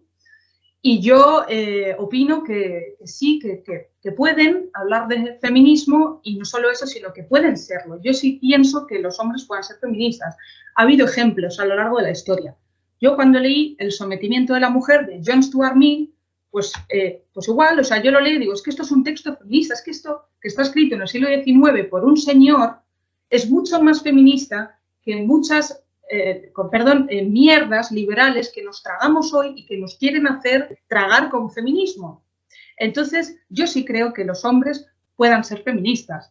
Si partimos de la base de que el feminismo es, un corpus filosófico, político de ideas, digamos, una teoría, una filosofía, como tal debe ser entendible y asimilable por todo el mundo. Y eso incluye a los varones. Y con más razón nos interesa que haya hombres feministas, porque es que, en definitiva, son quienes ejercen la violencia contra las mujeres. Entonces, igual que me parece un error que ciertos hombres comunistas nos vengan ya con es que el feminismo es interclasista, es burgués, tal y cual, y muchas compañeras, como consecuencia, generan un rechazo hacia el comunismo y todo lo que tenga que ver con ello, pues al revés igual. Si nosotras ya empezamos con él, cállate porque eres hombre, tú no puedes ser feminista, bueno, pues entonces así, ¿cómo vamos a conseguir que los hombres, se interesen por el feminismo y cambien ciertas cuestiones de sus vidas personales en base a la teoría feminista si empezamos ya así? Es imposible, va a haber un rechazo sistemático. Entonces, esto por un lado. Y por otro, porque a mí me parece una cosa como muy posmoderna esto de considerar que, no sé, asimilar unas ideas o una filosofía supone como darle cuerpo de alguna manera. No sé si me explico. Parece que las ideas se corporalizan en las personas que las asimilan. No, vamos a ver, démosle al feminismo el justo lugar que tiene y que se merece. Y cualquiera puede asimilar esas ideas. Porque lo contrario, además, supondría considerar o asumir que las mujeres, por ser mujeres, tenemos una cierta predisposición a ser feministas. Ergo, a asimilar ciertas ideas de justicia. Y yo creo que la práctica demuestra que no es así. Hombre, es más fácil que a lo mejor las mujeres lleguemos, puesto que somos las directamente damnificadas, ¿no?, por el patriarcado. Pero no es así. Igual que es un error, pues hablar de, pues eso, ¿no?, de las otras políticas, de cómo las mujeres pues hacemos políticas de otra forma, o lo que decía Podemos hace años de la feminización de la política, que no se me ocurre una cosa como más rancia, sexista, ¿no? No, es que la historia está llena de ejemplos de mujeres que no solo han gobernado de otra forma, bueno, sí, peor. O sea, y tenemos a una Thatcher, y tenemos a Merkel, y tenemos a Ayuso. Entonces, es un absurdo, ¿no?, completamente. Entonces, bueno, ella, por concluir, yo no solo creo que los hombres pueden ser feministas, sino que yo quiero que lo sean, y a mí me gusta mucho escuchar a hombres hablando sobre feminismo con conocimiento de causa. O sea, deben serlo, bajo mi punto de vista. Sí, te iba a hacer justo esa pregunta, ¿no?, de si los hombres pueden ser feministas, pero le voy a dar una vuelta de tuerca. Un comunista, para ti, un comunista que se preocupa por esta misión concreta, ¿no?, que es solucionar realmente los problemas que atañen a la mujer en concreto, ¿tú le considerarías feminista? Yo, si lleva su preocupación, como dices, a todos los niveles que he comentado antes, también a su vida personal, que tiene una genuina preocupación por eso y que es consciente de que, como hablábamos antes, el cambio es mucho más profundo que simplemente un cambio de modo de producción, y que asume además que algunas problemáticas, no todas, pero algunas sí, nos afectan a todas las mujeres por el hecho de ser mujeres, porque es lo que tenemos en común, sí, yo sí considero que es feminista. En cualquiera de los casos es una cuestión de términos, como decía antes, a mí me da igual, en principio, llamarle cuestión de la mujer o agenda feminista, siempre y cuando el análisis sea profundo y siempre y cuando estén los mismos objetivos por delante. O sea, realmente me es igual, la verdad, en ese sentido. Me da igual. Sí, te hacía esta pregunta más que nada porque mucha gente tal vez, ¿no? Muy válida además, ¿no? Que hacen un análisis, ¿no? Igual te dicen, oh, pues yo sí creo, ¿no? Que se da un cambio en el modo de producción, pero va a seguir ciertos resquicios del anterior modo de producción, como puede ser el machismo, el sexismo y demás.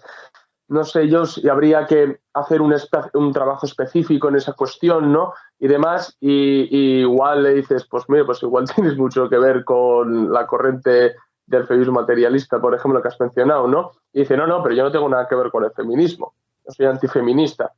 Pero, y lo que no se dan cuenta, más que nada, es que esa persona está un poco impregnada, ¿no? De lo que ve la televisión, de lo que es feminismo y de lo que se nos vende, ¿no? Del feminismo, ¿no? Sí, entonces, eso es un prejuicio, efectivamente, claro. Y sí quería hacerte esta pregunta, ¿no? Para ver que seguramente, igual habrá algunos matices, no lo niego, pero en un 90% seguramente las misiones a llevar a cabo por un comunista hombre que se preocupa por la cuestión de la mujer y que sabe de sobra que no es una revolución y al mes, cuando ya se han decretado 4 decretos, se ha desaparecido el sexismo, el machismo y todas estas lacras, ¿no? Que seguramente convergen completamente con los objetivos que tienes tú, por ejemplo, o todo el feminismo materialista. Entonces, claro, quería hacer ver un poco en ese sentido a las personas, ¿no? Vale, pues vamos a dejar aquí la entrevista. Ha sido muy buena. Yo creo que por lo menos la gente, algunos prejuicios se van a mover un poquito la cabeza, yo creo. Y sí recomiendo todas las lecturas que hemos estado hablando y sobre todo a la gente ya más, pues me refiero pues, como yo, ¿no? Comunistas, hombres, indagar un poco más también, si tanto primeramente os da rechazo leer a las mujeres feministas y demás, indagar en Engels, indagar en la recopilación acerca del matrimonio, del amor que hacen Marx y Engels, los textos de Lenin mismo acerca de la mujer, tiene un libro completo dedicado a la liberación de la mujer, la emancipación de la mujer, perdón. O Thomas Sankara mismo, has leído un fragmento, conozco ese texto, es muy bueno. Entonces, indagar, si primeramente os da o pereza, no digo rechazo, sino que pereza leer primeramente a las mujeres feministas, o no tenéis las bases mismo para comprenderlas, pues irá primero de estos y luego ir a ellas. Para terminar, como siempre suelo dejar un minuto o dos para que puedas hacer el alegato final, recomendar libros, tus cuentas, lo que quieras, Clara. Bueno, pues si me queréis seguir en mi perfil de Instagram, que es _Clara Brena, incluso si queréis indagar sobre algo, pues bueno, me podéis preguntar porque os puedo hacer alguna recomendación, ya no tanto de lecturas como de algo audiovisual, que es bastante más accesible, ¿no? En este sentido, por ejemplo, yo recomiendo mucho, se llama Curso de Introducción al Marxismo del Partido Feminista de España, que preside Lidia Falcón.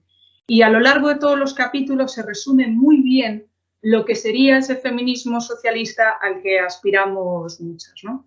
Entonces, bueno, pues nada, que me sigáis ahí si queréis. También, como decía ayer, pues he escrito algunos artículos para el papel.es, que es la revista digital del Jacobino, sobre temas además que no son estrictamente el feminismo, que lo toco un poco más de forma más tangencial, ¿no?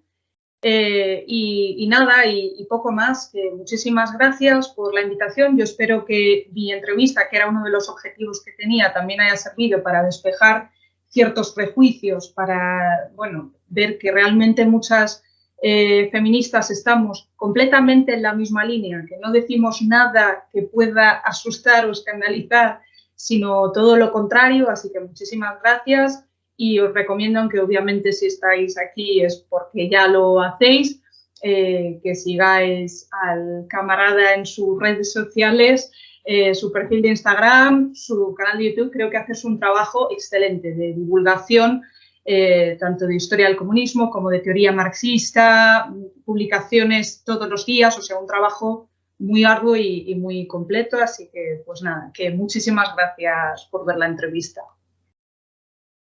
Yo sí, para terminar, sí quiero decir una cosa a la gente, es que, a ver, nadie escapa a los prejuicios. Yo mismo, cuando empecé a introducir el propio marxismo, me tragaba, ¿no?, el cuento un poco, ¿no?, feminismo marxista.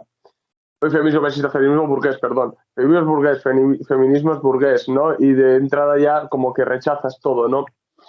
Y le dices, empiezas, pues eso, mirar tu cuenta, mirar cuentas de otras personas y dices, pero si los análisis prácticamente son los mismos. O sea, estoy haciendo los mismos análisis. Y dice, pues me voy a comprar el libro de Colonté a ver qué me dice para empezar. Pues luego a Cruzcaya a ver qué me dice. Ahora voy a ver si lo comparo con lo que decía Marx Engels. Vaya, convergen al 100%, simplemente son distintos periodos, 100 años adelante, 100 años atrás. Pues venga, vamos a comprarnos un libro de Lidia Falcón, por ejemplo, a ver qué nos cuenta. Oiga, si tiene un canal en YouTube, vamos a suscribirnos a ver qué es lo que nos comenta. Pues vaya, en un 95% o en un 90% estoy de acuerdo. Pues bueno, vamos a tender puentes, vamos a empezar a mirar, ¿no? Todo es un proceso dialéctico, demás, y hay que ir asimilando conceptos. Entonces, con este alegato final vamos a dejarlo aquí. Todo un placer, claro, por haber accedido a hacer la entrevista. Y recomiendo a la gente pues que siga también, como no. Y por cierto, pásame si quieres los links para que yo pueda adjuntar la descripción del vídeo y le sea más fácil a la gente.